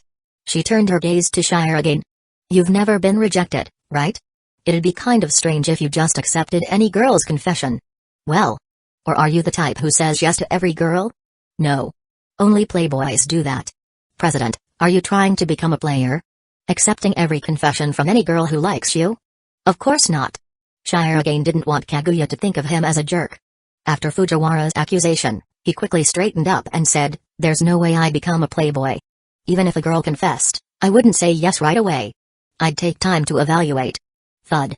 As soon as Shirogane said that, Rinji's head slammed onto the table. So that's how it is. I'm a player. I want to die. No, Fujiwara was just giving an example. Cheer up. Yeah, Rinji didn't do anything bad. Crisis averted, Kaguya was absolutely delighted. She kept smiling the whole time. Rinji, you really should spend more time getting to know your new girlfriend. Fujiwara said. If you treat romance too lightly, you might miss the person who's truly right for you. Oh, right, Rinji. Ishigami, who had been silent, suddenly asked, How far have you two gone? Huh? A, B, C. What step are you and your girlfriend at? In the romance code, A equals holding hands, B equals kissing, C equals, censored, fucking, A, I guess. And only once. Surprisingly innocent. Fujiwara said with a wicked grin. But that's just like Rinji. You seem way too happy. I've only been dating her for a few days. I'm very cautious about going that far. After eating the watermelon, the student council cleaned up and prepared to leave. Rinji stood at the bottom of the office building, opened a pack of cigarettes, and lit one. Fujiwara Chika might constantly hit him with verbal critical hits, but she was an irreplaceable part of the student council. And more importantly, she didn't mean any harm. That's what made it so frustrating. Takumen-kun, no smoking on school grounds, said Kaguya, who seemed to be the last one to leave. This is outside school jurisdiction. School rules don't apply here. Rinji glanced at Kaguya. She was unlike the rest of the Shinomiya family. Putting aside her demeanor, the key difference was she didn't seem particularly afraid of him. Whether it was her older brothers or Shinomiya Genin, the main family treated Rinji like a plague. Avoiding him at all costs, terrified of provoking him. But Kaguya wasn't like them. Even in the student council, she'd throw barbs at him now and then. She was clearly a little wary, but nowhere near the level of her family, who treated him like a living disaster. Standing beside him, Kaguya asked, That girl named Karura. What do you think of her? She's perfect? She accepts everything about me, even my blood-stained hands. Being with her feels easy. That's good to hear. Kaguya smiled. But have you considered this, between someone who lets you do whatever you want and someone who restrains you? Which one is actually better for you? Chapter 200, Why is that, I wonder? What kind of question is that? Oh, I'm just curious. Kaguya smiled. Takuman-kun, you can do anything you want without concern, but you're strangely serious about relationships. So I'm interested in your views on choosing a partner. What good does it do you to know my type? Rinji didn't understand why she was suddenly asking, but still replied, I told you a long time ago. Anyone who can accept my sins is enough. Unlike you high schoolers, I don't carefully pick my partners. Is that so? It is. After what happened 4 years ago, I know love is a hassle. So I don't want to waste effort choosing a girlfriend. If someone confesses to me and accepts my sins, that's perfect. As he spoke, Rinji turned to continue smoking. As for your question, whether I need to be indulged or restrained, it makes no difference to me. He flicked his finished cigarette to the ground and stomped it out. Rinji didn't believe anyone in the world could truly restrain him. When he set his mind on something, no matter the obstacle, he would achieve it. Even if he listened to Sagura Kaya at school, it wasn't because Kaya could control him. Well, there was one exception. That was Hayasaka Ai. She was the only one who had ever made Rinji genuinely restrain himself. Even now, she might not know it, but she still had a certain influence over him. Like when they met again at Shuchen, she easily took the cigarettes from him. And Rinji had sharp instincts. Trained for survival in war zones. Most people wouldn't even get the chance to act before he noticed. But Hayasaka was the only one who could bypass his awareness. That said, Karura could probably do it too. If she ever told him not to do something, Rinji would definitely restrain himself. But Karura preferred letting him do as he pleased. Finding someone who could restrain me might be better for society. But I'm not someone who cares about society. You should know that well, Shinomiya heiress. Very well. Kaguya knew this all too well. Rinji was deeply self-centered. As the saying goes, habits are hard to change. His flaws would likely stay with him for life. Then that's that. To me, Karura is a rare happiness I've finally found. I want to protect her and care for her. Now that she's in my life, emotional problems no longer matter. They're resolved. Well then, congratulations. Kaguya smiled, leaning against a nearby pillar beside him. This might be the longest conversation we've ever had. Yeah. Even though you're from the Shinomiya family, you're not my enemy. Rinji smiled too. Though who knows? Maybe one day you will be. I hope that day never comes. Looking up at the darkening sky, only Rinji and Kaguya remained in that place. I was only able to attend the fireworks festival because you helped me, right? I never thanked you for that. So. Thank you, Rinji. Note, as I've said, translating using I is kinda problematic with naming errors. First they would address distantly by adding Mr. or Miss or just addressing by surname. But it would suddenly transition to a first name basis. So please don't mind if sometimes I'm not consistent with my namings and addressings. In this part, I decided to switch how Kaguya and Rinji address each other, from Takuman-kun to Rinji. And from Shinomiya heiress to Miss Shinomiya or Shinomiya. I also change how Chika address them from Takuman-kun to Rinji. They have been addressing each other like that since 100 chapter back, but I decided keep the way they address each other based on their relationship, no problem. Punching your father was pretty satisfying for me. Let's call it even. Rinji wouldn't mention that he did it because Shirogane wanted Kaguya to be at the festival. If he said that, Kaguya might accuse Shirogane of having feelings for her. And knowing Shirogane, Rinji knew he'd definitely worry about something like that. But I've always wondered, Miss Shinomiya. Since the day we met. Why weren't you afraid of me? That's a good question. Back then, Rinji had killed one of the main family's bodyguards right in front of her. By his logic, the sheer bloodiness of that moment should have traumatized her more than it did her two brothers. Strangely enough, her brothers were terrified of Rinji, but Kaguya seemed largely unaffected. Yeah.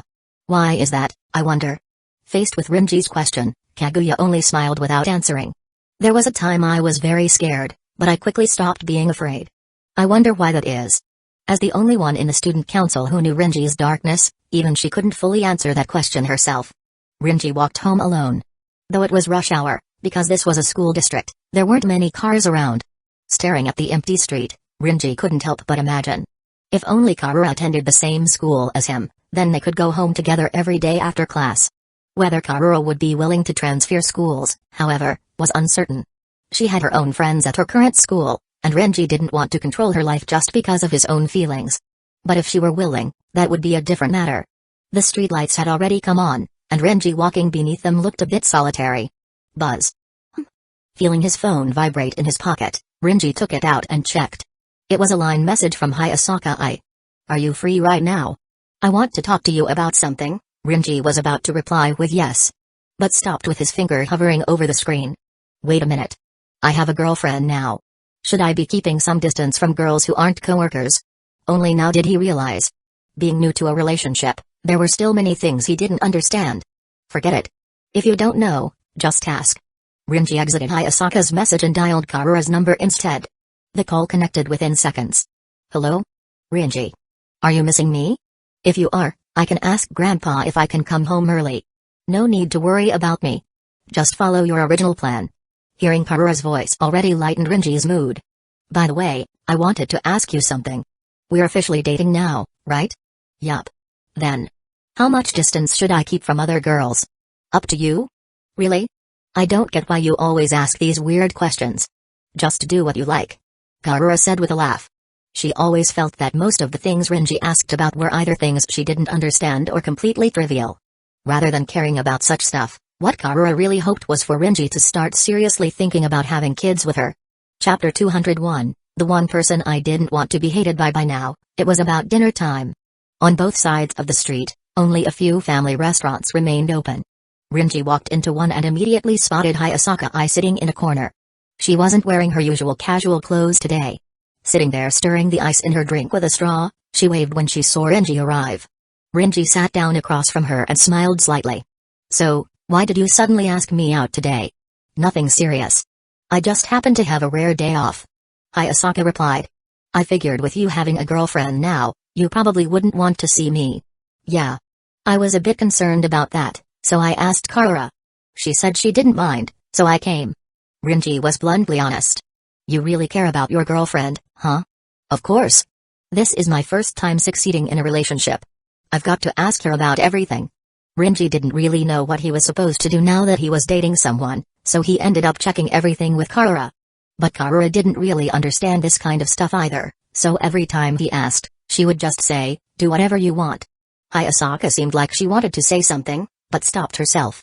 She no longer knew what she could say to Rinji. Back at the fireworks festival, they had set off fireworks together and decided to remain friends. Hayasaka had planned to spend the upcoming semester gradually growing closer to Rinji, with the hope of confessing her feelings on Christmas. But during summer break, another girl beat her to it. According to Fujiwara Chika, the confession and acceptance had taken less than 5 minutes. All of Hayasaka's plans were now completely ruined. Can you tell me about your girlfriend? Oh? You're interested in Karura too? Rinji smiled. She's a wonderful girl. Gentle and not picky. A bit lacking in common sense sometimes, but overall, she's amazing. At this point, Rinji's face clearly showed a gentle smile. And most importantly, she accepts my sins. Even someone as awful as me. She accepts it all. I could accept it too. What did you say? Rinji blinked. Bang. Hayasaka suddenly slammed the table and stood up, loudly saying, I could accept your sins too. Hayasaka? Her outburst startled Rinji. Sorry. Realizing her loss of composure, Hayasaka sat down again, her face slightly red. Ahem. So, what stage have you and that girl reached? Huh? I mean. Hayasaka, unusually shy, asked, what's it like? To kiss someone? I haven't done anything like that yet. Huh? Our relationship hasn't progressed that far. Even though she keeps saying we should hurry and have kids, we're both only 16. It's too early to be thinking about kids. Plus, I'm a bit conservative. So for now, we've only held hands. So you haven't even reached third base? Yeah, basically. How pure. Why does everyone say that? You, Fujiwara. Isn't being pure a good thing? It is. It's definitely a good thing. Hearing how little progress Rinji had made with Karura, Hayasaka suddenly felt a bit of relief. The pace of the relationship was fast, but beyond that, not much had happened. That could be a breakthrough point. By the way, Rinji, how do you even know someone from the Cure clan? Oh, because old man Katahara held an annihilation tournament. I was invited as a guest, and the Cure clan was there too. We met on the ship. Kengan Association? So now you're involved with them too? Yeah, I'm even a member. If you know your girlfriend is from the Cure clan, then you must remember what they did in the past, right? I do. Rinji smiled. The Shinomiya family once hired the Cure clan to kill me. I ended up dueling a girl a few years older than me. And I lost. As agreed, I didn't seek revenge. Pretty lucky, huh? If we'd become true enemies back then, I might never have met my girlfriend. Ha ha ha. Hayasaka could see it. Even if their relationship was still new, Rinji clearly cared a lot about Karura. Thinking I still have a chance was probably just wishful thinking. By the way, Hayasaka. Rinji suddenly asked, just now you said you could accept my sins. Is that true? Yes. Then when you rejected me before? Was it for another reason? Rinji asked curiously. Was it really just the house rules? Hayasaka shook her head. She had decided it was time to be honest. I didn't know who you really were back then. I thought you were just a runaway kid. If I had accepted your confession then, the Shinomiya family would never have let it slide. I'm a servant of the family. I don't have the freedom to love whoever I want. Her gaze carried a tinge of sadness.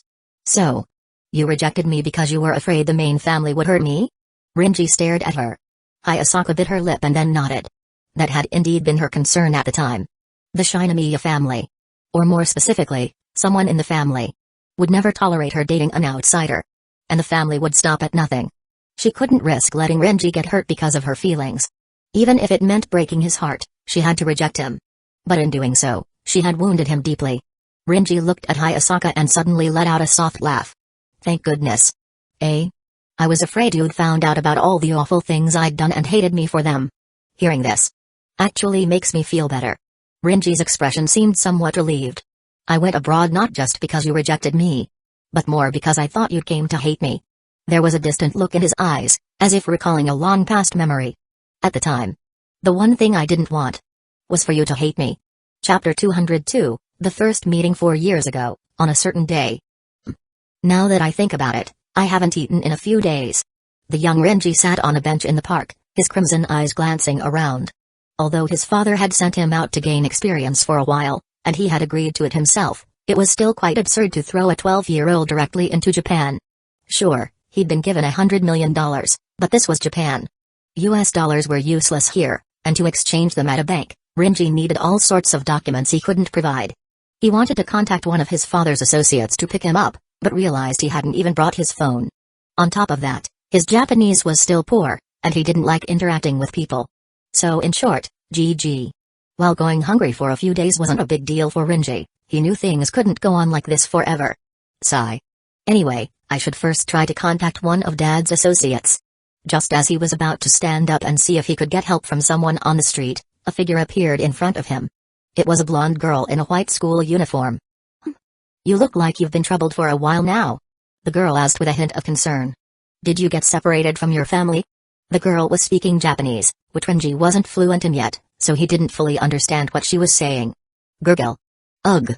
Hearing his stomach growl, Rinji blushed slightly. The girl in front of him clearly heard it too. She gave a light laugh and pulled a packet of red bean bread from her bag, handing it to him. Here, eat. Rinji hesitated for a moment, but seeing the girl's gentle smile, he accepted the bread. He unwrapped the packaging and began taking small bites. The girl stood in front of Rinji, watching him closely. With his cute features and warm red eyes, the way he nibbled on the bread made him look like a little hamster. After finishing the bread, Rinji clumsily thanked the girl in Japanese. Arigatou. You're welcome. After saying thank you, Rinji pointed to his ear and made a phone gesture. He was asking if he could borrow her phone. The girl immediately understood his gestures and took out a phone from her pocket, holding it out. You want to make a call? Rinji nodded. Taking the phone, Rinji dialed a number from memory and spoke a long string of English on the call. Hayasaka could catch a bit of what he said. It sounded like he was asking someone to pick him up and reporting his current location. After returning the phone to the girl, Rinji asked, Na.May? You're asking my name? Hayasaka. Just then, a cold voice called out from behind the girl. When she turned around, she saw a black-haired girl in the same school uniform. Her expression was icy, as if nothing in the world could affect her. Kaguya-sama. It's time to go, Hayasaka. Kaguya said sternly. The house rules say we can't stay out too long. Yes. Hayasaka nodded and walked back to the girl named Kaguya. Kaguya gave Rinji a single cold glance, then looked away, not sparing him another second. To her, he was just an irrelevant kid. Rinji tilted his head slightly. Hayasaka. Is her name Hayasaka? What a kind girl. And that other girl with the haughty face. What's her deal? A friend? A few minutes later, a black stretch limousine pulled up outside the park. 2 men in black suits approached Rinji and bowed. We sincerely apologize, young master. We're late.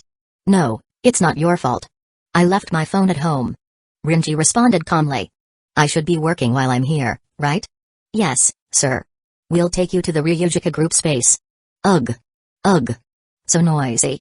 Bang. A gunshot rang out. Staring at the corpse lying before him, Rinji handed the gun to one of his men. Young master, this. They broke the rules of the deal. This is what they get. Rinji removed his gloves and slipped them into his pocket, then kicked the body that was still wrapped in a bloody cloth. Clean up the body later. I'm going to rest for a bit. Yes, sir.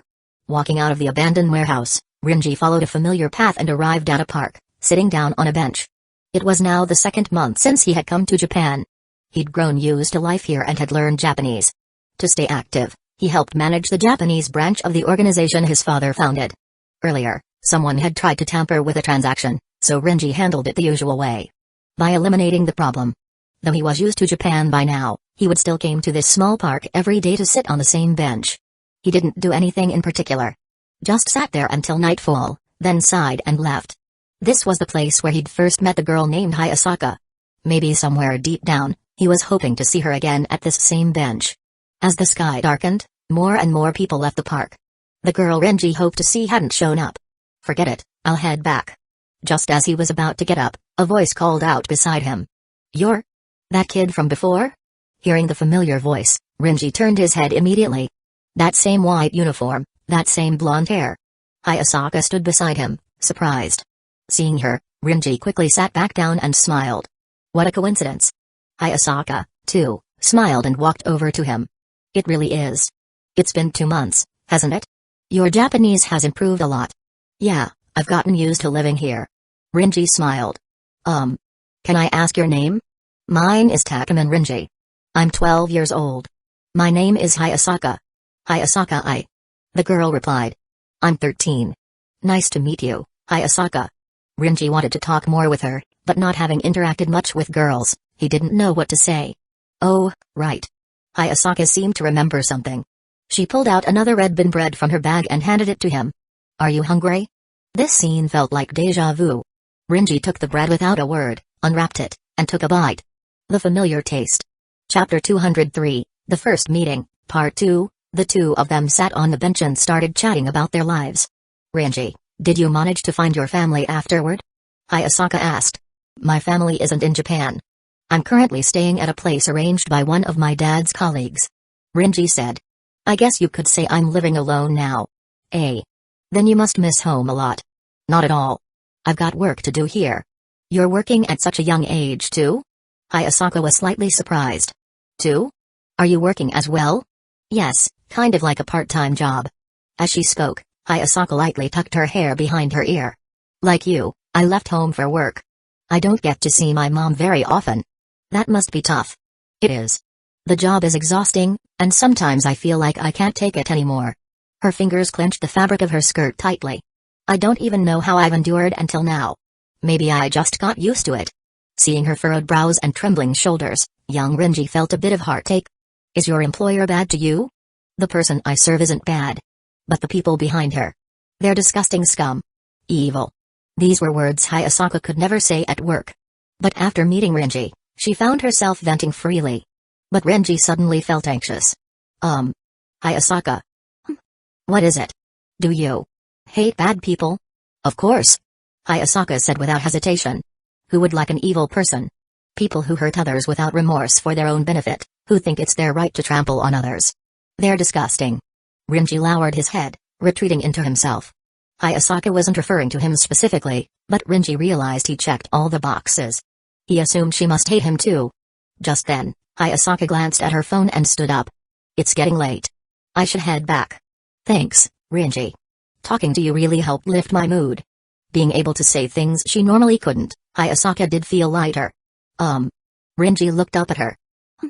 I'll try to become a good person.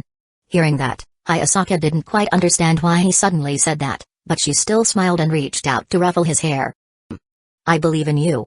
Young master, this guy was secretly leaking our trade intel. We've brought him here. Ugh. Ugh. Inside the abandoned warehouse, a bruised middle-aged man was tied to a chair, looking in horror at the man in black and the child standing in front of him. Rinji looked at the man and asked, the intel wasn't leaked, was it? No. We intercepted everything. Backup. All destroyed. I see. Rinji looked at the terrified middle-aged man in front of him and said, So this guy's useless now, right? Yes. Then. Rinji stepped forward with a small knife and, under the fearful gaze of the man, cut the rope. You're free to go. Huh? Not only was the middle-aged man stunned, but even the black-clad men behind Rinji showed looks of disbelief. Normally, someone like this would be handled personally by Rinji. But today, out of nowhere, he let the guy go? It didn't make sense. Young master? He's of no use anymore. Letting him go isn't a big deal, right? It's not. Then let him go. Rinji said, smiling as he looked at the man who had narrowly escaped death. Don't let it happen again. Why yes. Thank you. I'll never do it again. The man scampered out of the warehouse. Only Rinji's people remained. I think we should stop getting involved in this black market stuff. Put the deal with the Ryujika group on hold and shift all operations to personnel training. Huh? No one knew why Rinji suddenly decided to halt this line of business. Had something gone wrong?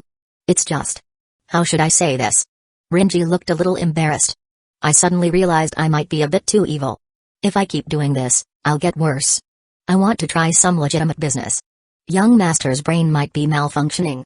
The men were stunned. They weren't too worried about losing this side of the business. It only made minor profits.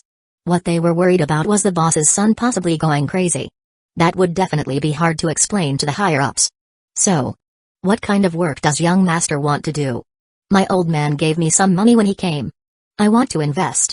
Got any suggestions? How about this? One of the black-clad men spoke up.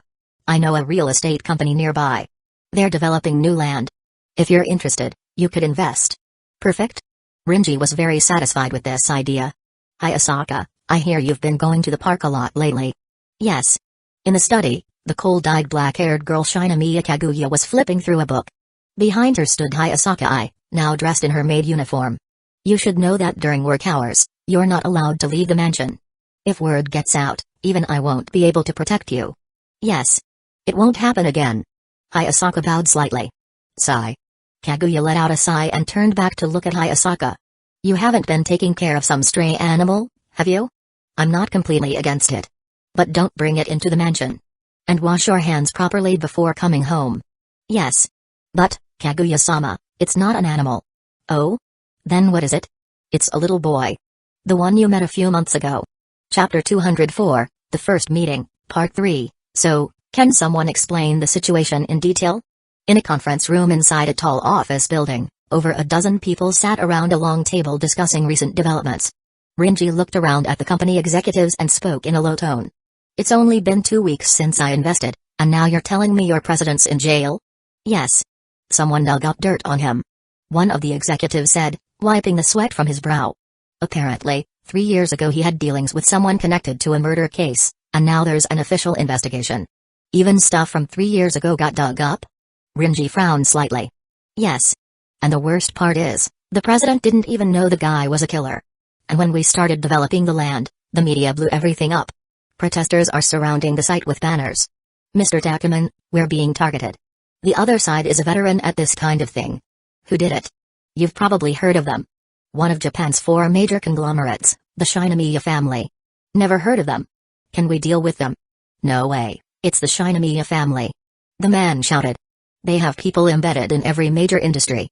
Once they've targeted you, you're finished. I see. So you're telling me the $40 million I invested, over 4 billion yen, is gone? We sincerely apologize. Forget it. Shaking his head, Rinji stood up and left the conference room. Young master, should we handle this discreetly?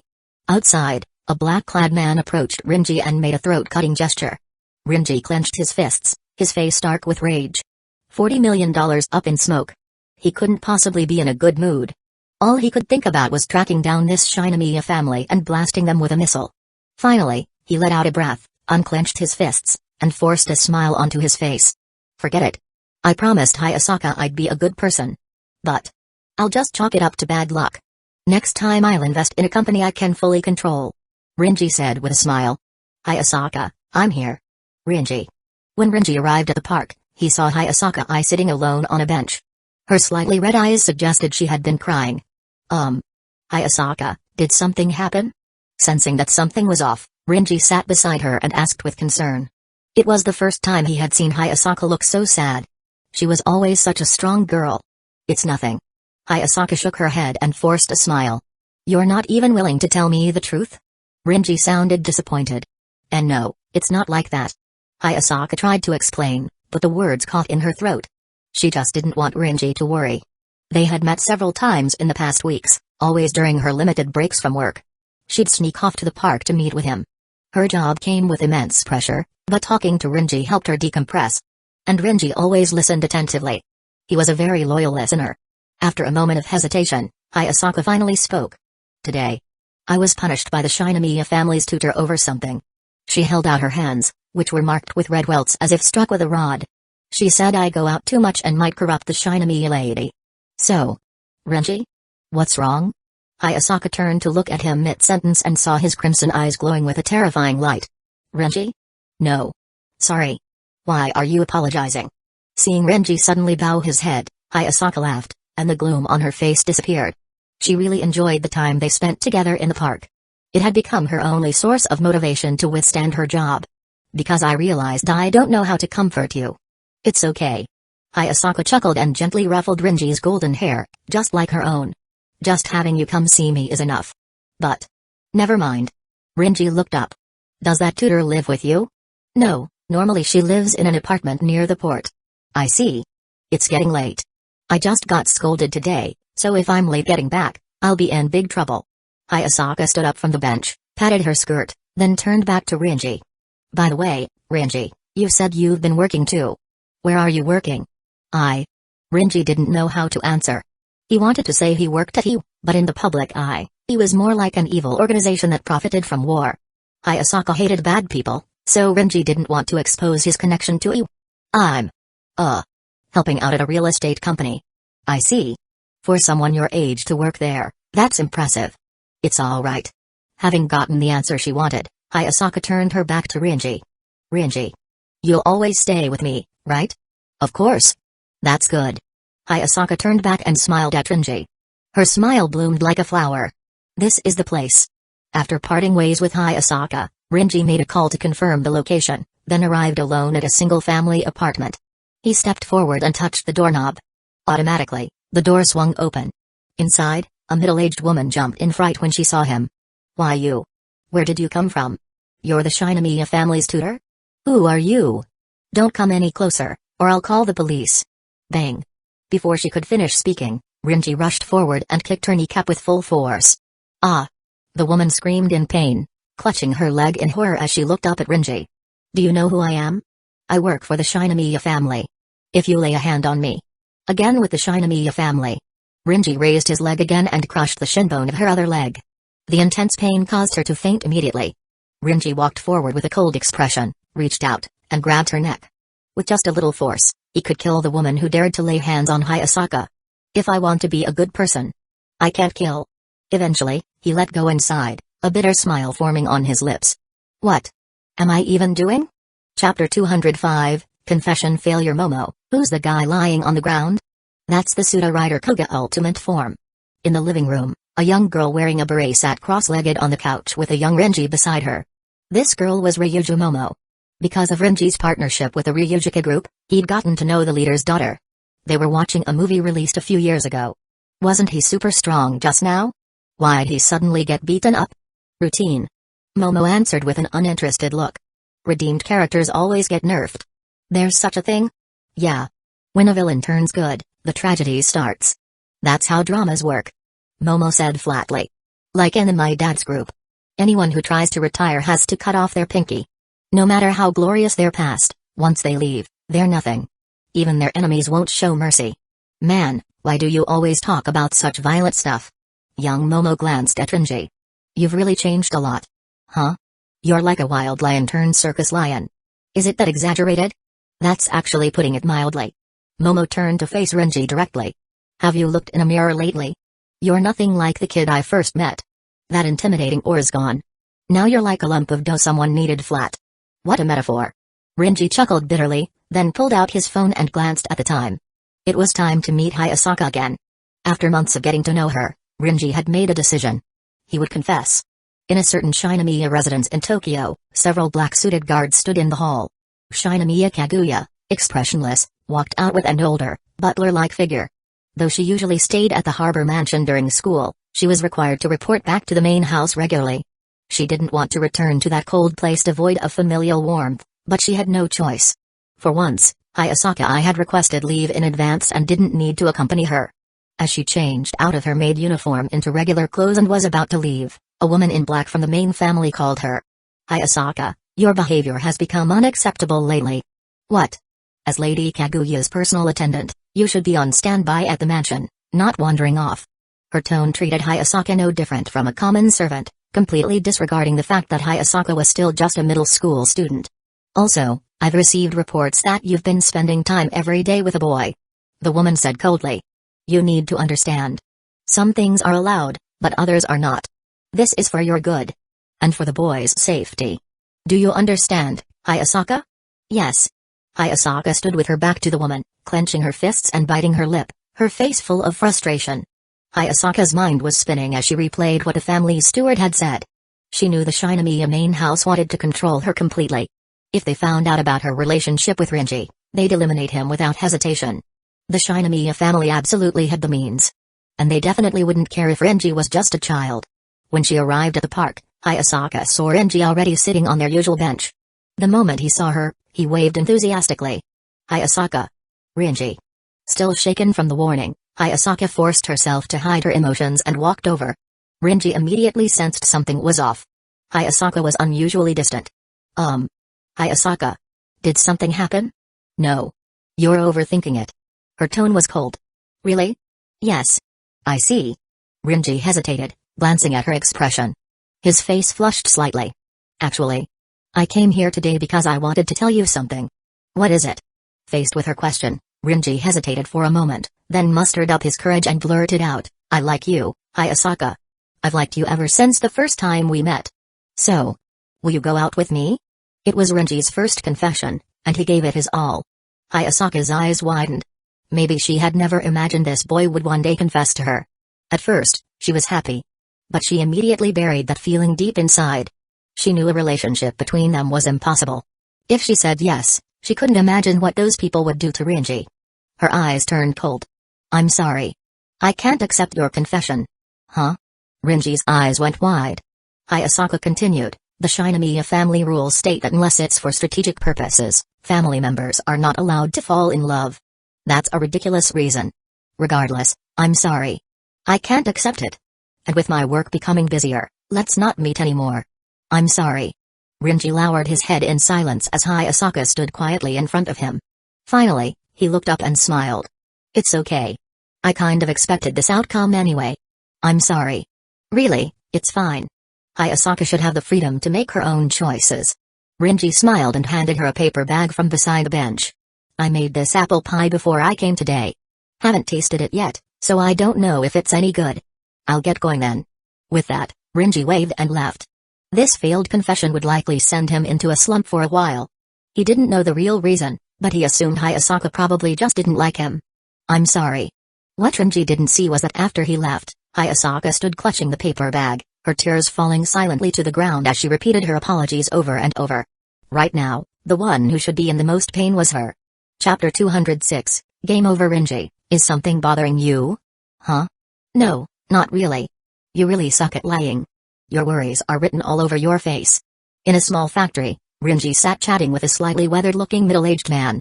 The man's name was Amano. Renji usually called him Uncle Amano. He was the CEO of a pharmaceutical company, the second business Renji had invested in. Because Renji wanted to be deeply involved in this company's operations, over time, he and Uncle Amano had become pretty close. "Let me guess." Uncle Amano smiled, tapping his chin playfully. "Did you get dumped?" "Yeah." "You really got dumped?" Uncle Amano was startled. He'd just said it as a joke, but it turned out to be true. Thinking about it carefully, Renji was only 12 years old. A kid who hadn't even hit puberty yet. How could he already be in love? 2 days ago, I confessed to a girl I like, and she turned me down. Renji lowered his head, looking completely heartbroken. She probably hates me now. It's just one rejection. Not a big deal. It's not you who got rejected, of course you'd think it's no big deal. Hey now, that's not fair. Uncle Amano complained. I've been divorced, okay? Even people who get married can split up, so what's a little rejection before dating? You make a good point. Rinji said. But why did you get divorced, Uncle Amano? Now it was Amano's turn to fall silent. He sighed. The adult world is more complicated than you think. Most marriages aren't held together by love, but by intelligence. I wasn't smart enough, and that's why I got divorced. I see. I haven't seen her in so long. Uncle Amano looked up at the factory ceiling and smiled bitterly. I wonder how she's doing now. My son and daughter too. Don't worry, Uncle Amano. Rinji smiled to comfort him. Once the company makes it big, you'll have the confidence to face them again. Ha ha ha, hearing that from you really lifts my spirits. Uncle Amano's laugh was full of life. 1 month later, Uncle Amano committed suicide. Right in front of Rinji. The reason, a licensing conflict with a Shinomiya Group-affiliated pharmaceutical plant. In the end, they used the same dirty tactics they'd used before on a real estate company boss. The media's slander and attacks had worn Amano down, both mentally and physically. Protesters paralyzed factory operations. The staff, facing threats, all quit. Crushed by pressure, Amano took his own life. Shinomiya family. Again. The first failed investment, and now this. The shadow of the Shinomiya family loomed behind every tragedy. Rinji stood before Amano's corpse, now covered by a white sheet. He still held a phone in his hand. The call had just ended. Rinji, don't go after the Shinomiya main house. At least not yet. The voice on the other end had been I's current president, Seigra Sosuke. Though he didn't know all the details, he'd heard Rinji was planning something and had called to stop him. Uncle Seigra, if my dad were here, what would he do? He'd slaughter every last one of the Shinomiya family. Then why can't I? Because you're not as smart as he was. Seigra Sosuke sighed over the phone. Your father was my instructor back in the day. I learned everything from him. He may have killed countless people, but he was never blinded by rage. Every death he caused served his plan. He even turned corpses into profit. He only became what it is today because of his foresight. I see. To be blunt, if your father were in your shoes, none of this would have happened. His mind was always calm. That's why I hope you can. I'm very calm. Rinji suddenly smiled. Attacking the Shinomiya family would harm I's business in Japan. You don't want me to act now because our assets here haven't fully transferred yet. That's true. But what if the Japanese government acknowledges that attacking the Shinomiya family is justified? What? Rinji chuckled. Uncle Seigra, the one lacking foresight here is you. Think. Who benefits most from a crumbling conglomerate? Who stands to profit? You've connected with Japan's politicians? More accurately, a banker. As long as someone's ready to take over those assets, everything's set. The line went quiet for a moment. Then Seigra asked, Rinji, I'll approve your move, but think it through. If I handle it, the Shinomiya family will still suffer heavily, and you won't need to stain your hands with blood. Thank you, Uncle Seigra. Rinji smiled. Maybe there are better ways to solve this than killing. But right now, this is the only way. He paused, then continued. My father spent half his life building up wealth and power. From the day I was born, I never lacked anything. I lived like a spoiled heir. The reason I had it so easy was because my dad hoped that I'd never have to do the same things he did. Then why? Because this is what I was made for. In all my time in Japan, I've been suppressing my instincts. I forced myself to be a good person. But it's time to stop. Uncle Seigra, wear a mask long enough, and you forget who you really are. Villains don't need redemption. They need punishment.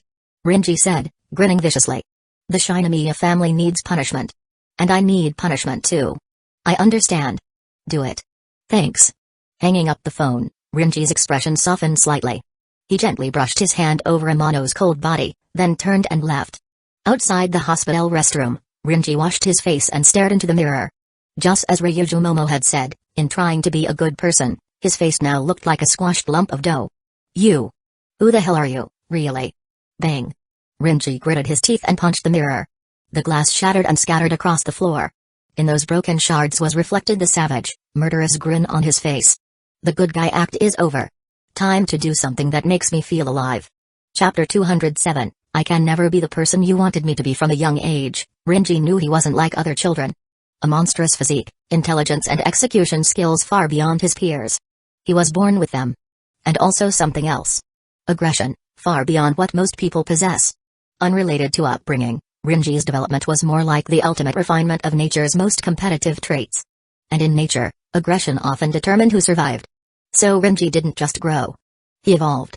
That aggression became instinctive. He learned to kill and plunder naturally. But the drawback was clear.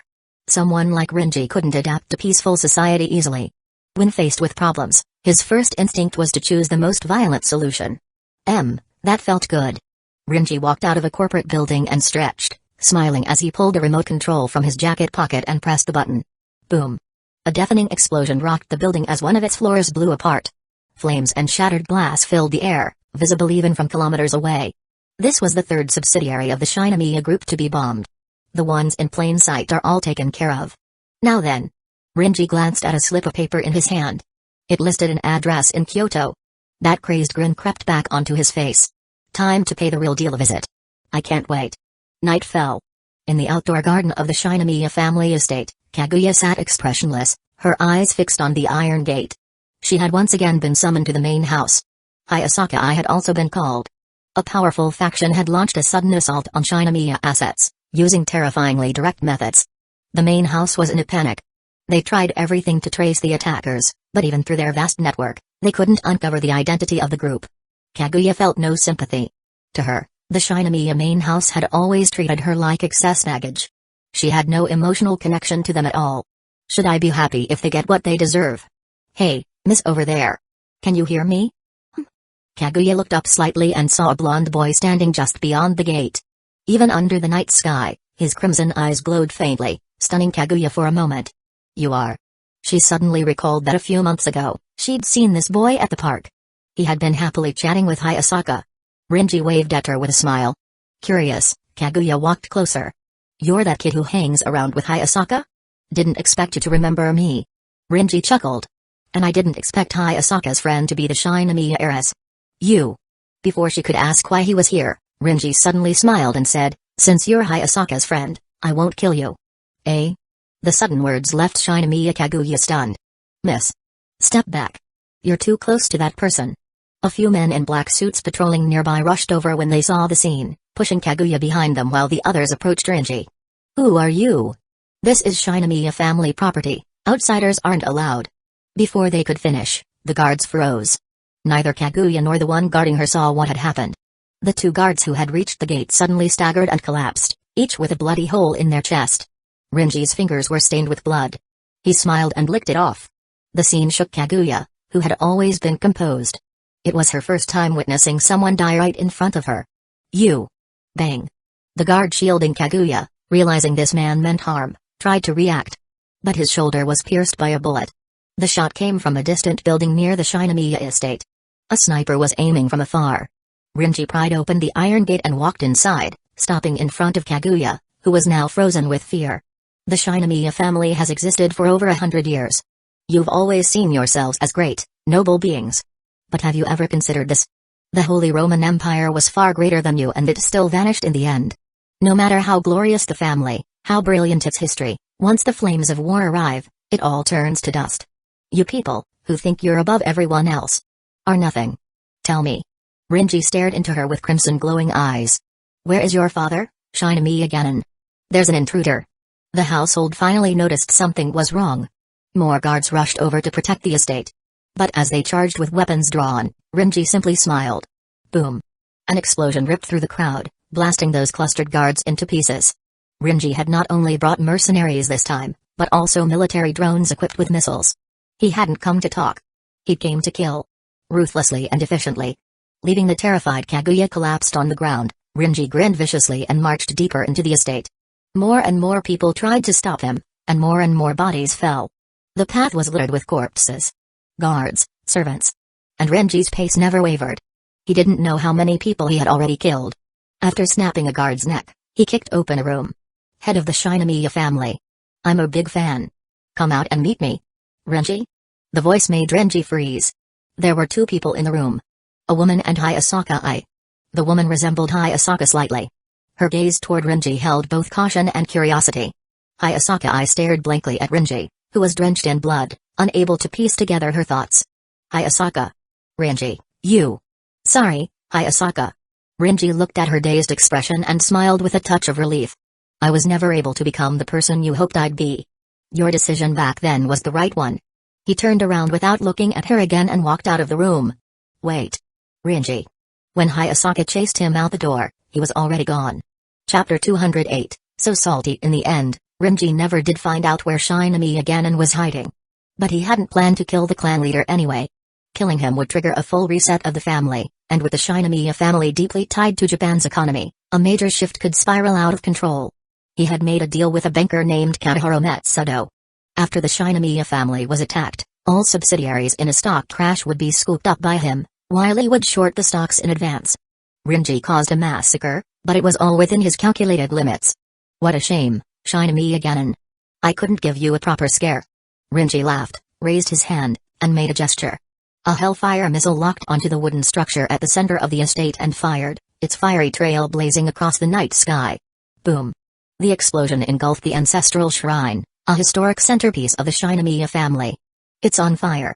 Put it out. Wait. Someone's still alive in there. After Rinji left, the survivors began scrambling to extinguish the fire, and others searched through the corpses for anyone who might still be alive. Tonight was a nightmare for the entire Shinamiya family. Hayasaka I was running through the estate's scorched grounds. She wanted to find Rinji. There was still something she had to tell him. Servants rushed around her, handling the fire, treating the injured, and reaching out to members not present at the estate. Hayasaka searched for Rinji in the chaos but saw only flames and blood-soaked guards. Rinji. She whispered through tears, staring at the living hell before her. That boy. Was he the one you told me about, Rinji? Mom. The woman resembling Hayasaka stepped forward and gently placed a hand on her shoulder. It was Hayasaka's mother. What a terrifying child. You seem to have gotten involved with someone truly dangerous. He's not the type you should be worrying about. After this night, the main house's manpower had been halved. But thankfully, he didn't lay a finger on you. Otherwise, we wouldn't have made it out. Hayasaka's mother said, gently ruffling her hair. He must still care about you. She had just heard about Rinji from Hayasaka today, and all she'd sensed from her daughter's tone was guilt. Hayasaka had wanted to protect Rinji from the Shinamiya family's meddling. But today, he'd been the one to reduce the entire family to chaos. She never imagined that the sweet boy Hayasaka once described could do something like this. It's my fault. I didn't choose to trust him. Do you still love him? Yes. Hayasaka nodded. Even after what he did today? Yes. I love Rinji. No matter what he's like, I still love him. I see. Then it's your turn next. Her mother said. He already confessed to you once. Next time, you'll be the one confessing. She didn't seem the least bit bothered by the Shinamiya family's devastation. If I get a chance. A firm light returned to Hayasaka's eyes. I'll tell him myself. Nodding, her mother glanced around and spotted Shinamiya Kaguya still sitting in a daze. She walked over and gently put a hand on her shoulder. Miss Kaguya, you must be terrified. Don't worry, the danger has passed. Let's get up and... Halfway through the sentence, she noticed Kaguya's expression. The usual coldness on her face had twisted into a strange smirk, tinged with something hard to describe. Excitement. Miss Kaguya? I've found him. Kaguya said this with a chilling smile. Rinji walked alone down a dark road illuminated only by street lights, his face conflicted. I guess. Hayasaka probably hates me now. Makes sense. After seeing what I did today, who wouldn't? He let out a bitter laugh and kept walking. Behind him, the glow of fire was still faintly visible. Her rejecting his confession hadn't hurt nearly as much as the idea that she now hated him. The girl who had been so kind when he first came to Japan. If she hated him, that's what hurt most. You're the one person I didn't want to hate me, Hayasaka. Even knowing this, he still chose to do what he did. Because that's who he really was. The version of himself who lived for love had been someone unfamiliar. He needed to return to his true self. The mask. He had to be the one to rip it off. Love really is scary. Even someone like me. An irredeemable villain. Got turned into a coward. How dangerous. Rinji muttered to himself as he looked up at the stars in the night sky. Love is boring. It messes with my mind. It wastes time.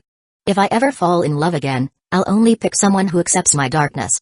Someone who'll confess to me first. I'm never confessing again. It had only been a few months since he came to Japan, yet so much had happened. He wore the mask of a good guy. Tried to live clean. Met Uncle Amano. Watched him kill himself. Fell in love. Got rejected.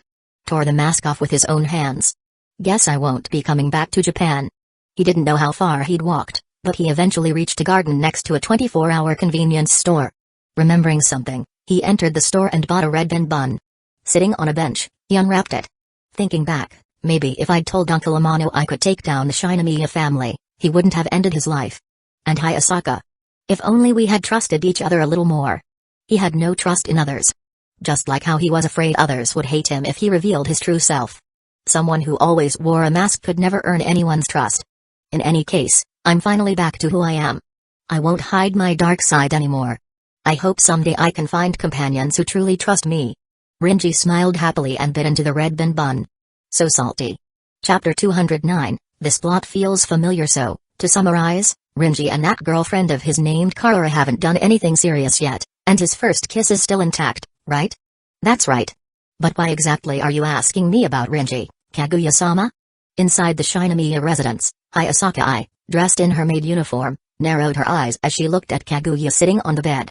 Well, you see, Hayasaka, you're my maid, and Rinji is my kuhai, a fellow member of the student council. Asking about him a little isn't so strange, right? Kaguya said with a dry laugh.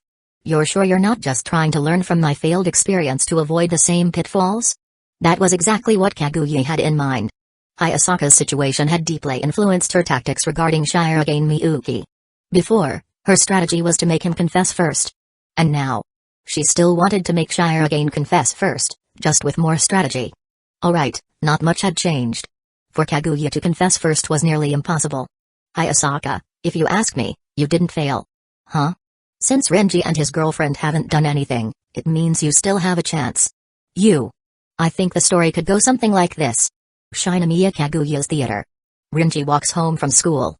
As he passes by a small alleyway, Hayasaka suddenly steps out from behind a utility pole. Hayasaka? Before Rinji can express his surprise, Hayasaka swiftly steps up, grabs his chin, and kisses him. Rinji sits on the ground in shock while Hayasaka smirks darkly. You haven't kissed Karura yet, right? Ugh. Then your first kiss wasn't with her. It was with me, Hayasaka. End scene. Hold on, Kaguya-sama. What is it now, Hayasaka? I wasn't done yet. Kaguya said, annoyed. Next is the part where Rinji tries to wash his mouth with muddy water. Kaguya-sama, you're literally copying a plot that's been recycled in a million manga. Hayasaka looked at Kaguya like she was hopeless. Not only is that kind of thing totally unrealistic, even if I could pull it off, Rinji would probably end up hating me. Well. And in the original manga, that Karura girl would probably scream, I'm gonna beat you until you cry. And then pound me into the ground. She's from the Cure clan, you know. I'd die on the spot. Do you want to see me die, Kaguya-sama? Of course not. Kaguya curled up on the bed, hugging a pillow. Her eyes were filled with a mix of guilt and disappointment. Honestly. I hope your love works out, Hayasaka. I do. I know I share some of the blame for what happened. You don't have anything to feel responsible for. Hayasaka sighed and sat next to Kaguya, gently putting an arm around her. This isn't your fault, and you don't need to worry about me. Leave the rest to me. Okay. Kaguya murmured softly and slowly leaned into Hayasaka's arms. After meeting with Hayasaka, Rinji was heading back to his place. On the way, Karura texted him the results of the day's Kengan Annihilation tournament, and added a message at the end, Rinji, one of my relatives just finished a mission and is still in Tokyo. Is it okay if she stays with you for the night? A relative? Probably someone from the Cure clan. That mission must have been an assassination. If she's related to Karura, I guess letting her stay one night is fine. Thinking this, Rinji replied agreeing. As dusk settled in, Rinji returned home and unlocked his door with the key. Rinji, long time no see. Click. Upon seeing her face, Rinji calmly shut the door, stood silently for a few seconds, and then reopened it. You seem surprised to see me? Why are you here? Standing before him was a girl with shoulder-length black hair, her leather outfit tightly outlining a near-perfect figure. Like the rest of the Cure clan, her sclera were black. Cure Fujui. So Karura's relative is you? That's me. Fujui puffed up her chest proudly. Alright, I get the gist. You can leave now. We haven't seen each other in 4 years and you're kicking me out? That's so cold, little Rinji. Don't call me little Rinji like that. How about Rinji dear? Fine. Rinji is fine. Rinji's brow twitched. How did you even know where I live? Karura told me. Fujui said with a grin. And she's really okay with letting a girl stay over at my place alone? Yup. Karura's super pure. You've got a point. But to avoid looking like a scumbag who lets girls stay over while having a girlfriend, you should find another place. I'll help you book a nearby hotel. Rinji said as he took out his phone. Wait. Fujui grabbed Rinji's hand, putting on a pitiful look. Rinji, how can you be so heartless? Remember the good old days? Nope. I'm not falling into a flashback. Rinji held her head back in annoyance. It's either the hotel or a 500-kilometer trip back to the Cure clan's home. Your call. Geez. What kind of guy turns down living with a beautiful girl? Are you having some kind of hormonal delay? You wanna try me? You wouldn't hit me, would you? You want me to beat up your big brother Ryan in front of you again? You can beat up my brother all you like, don't hold back. Fujui waved her hand nonchalantly. Just don't hit me. And besides, Karura sent me, remember? You don't want your new girlfriend mad at you, right? Fujui smiled sweetly. TCH. Fine. One night. Just for Karura's sake. You sure like creating imaginary rules for yourself. Karura doesn't even care. Shut up. Or I'll kill you. Rinji stormed out of the room. Living with Fujui. Who knows what could happen? Rinji honestly had no way to handle this girl. Looking at the time, he finally took out his phone. Hello? Hey, President. Mind if I crash at your place tonight? Chapter 210, Night Talk in summary, that's why I need to spend the night at your place, President. No problem. Rinji, you're welcome anytime. Shirogane Miyuki replied with a smile. Shirogane, nearby, asked curiously, Rinji, you said a woman took over your place? Who is it? Yeah, my girlfriend's relative. If it were anyone else, I might have welcomed them, but that one? No thanks. Rinji's face showed clear distaste. Your girlfriend's relative, huh? Shirogane Miyuki looked a little awkward. Is it someone you really dislike? Not exactly. She's just extremely difficult to deal with. Are you too close? Rinji replied, pretty close. We used to be the kind of close where we wanted to kill each other. That sounds complicated. Shirogane muttered. Wait, your girlfriend is someone you only recently started dating, right? So how come you already know her relative? Fate. Mysterious and inexplicable. Rinji answered seriously. Alright then. Went into her room and brought out an extra futon, bumping her brother on the shoulder. Since Renjin is staying over, let's clear up the living room. Okay. Thanks, guys. The Shirogane family's apartment was very small. The only room belonged to the siblings, so Rinji would have to sleep in the living room. Last time, it had been Shirogane's dad who slept in the living room, but he was working a night shift today and wouldn't be home. That meant Rinji could have the space to himself. It was still a bit early to go to bed, so Rinji and Shirogane hung out in his room for a while. Since they had to get up early the next day, Shirogane planned to sleep relatively early. Well, early for him. He had a habit of reviewing schoolwork before sleeping, so he was still going to stay up late. President, once your current job ends, are you planning to move to a new place? It's not that easy to move. This is Tokyo, after all. But your salary should be pretty high right now. I'm not talking about moving to Ginza or anything, but somewhere in Setagaya or a regular neighborhood. You should be able to afford something better. Eh? I make that much? You're currently serving as acting president of the Dainapon Bank, and that old man Katahara isn't the stingy type. He'd definitely offer you a solid paycheck. If things work out, I'll discuss it with my dad and about moving to a slightly better place. Shirogane glanced around at his cramped little room. Even if just to make life a little easier going forward, moving to a new place was necessary. Though we haven't known each other for very long, you've really helped me a lot, Rinji. Shirogane said with a smile. It feels like I already owe you so much. Shirogane wasn't the kind of person who liked owing others favors. He always did his best to take care of things himself and avoided troubling others. But at some point, he had started turning to Rinji whenever he faced problems, seeking his help first. Being able to rely on me is a good thing. It means you trust me enough. Rinji chuckled. Trust is really important. With it, a lot of tragedies can be avoided. That's something I've learned through experience. Yeah, you're the one I trust the most in the student council now. Shirogane said with a laugh. It wasn't an exaggeration. Shirogane trusted Renji far more than anyone else in the student council, even more than Kaguya Shinomiya. But really, you've done so much for my family. To be honest with you, President, I haven't actually done that much. A lot of it was just easy things for me. Rinji said. Take, for instance. I always tell her I'm like a big brother to her, but she is too proud to accept much help. If she were more shameless like Secretary Fujiwara, every time I saw her standing longingly in front of something she wanted, I could just buy it for her? Buy the whole store. President, I don't like accepting help from others either, so I understand how you and K feel. Pride is a good thing, but as your friend, I don't want to see you two struggling. You're way too reassuring, man. Shirogane gave a wry smile.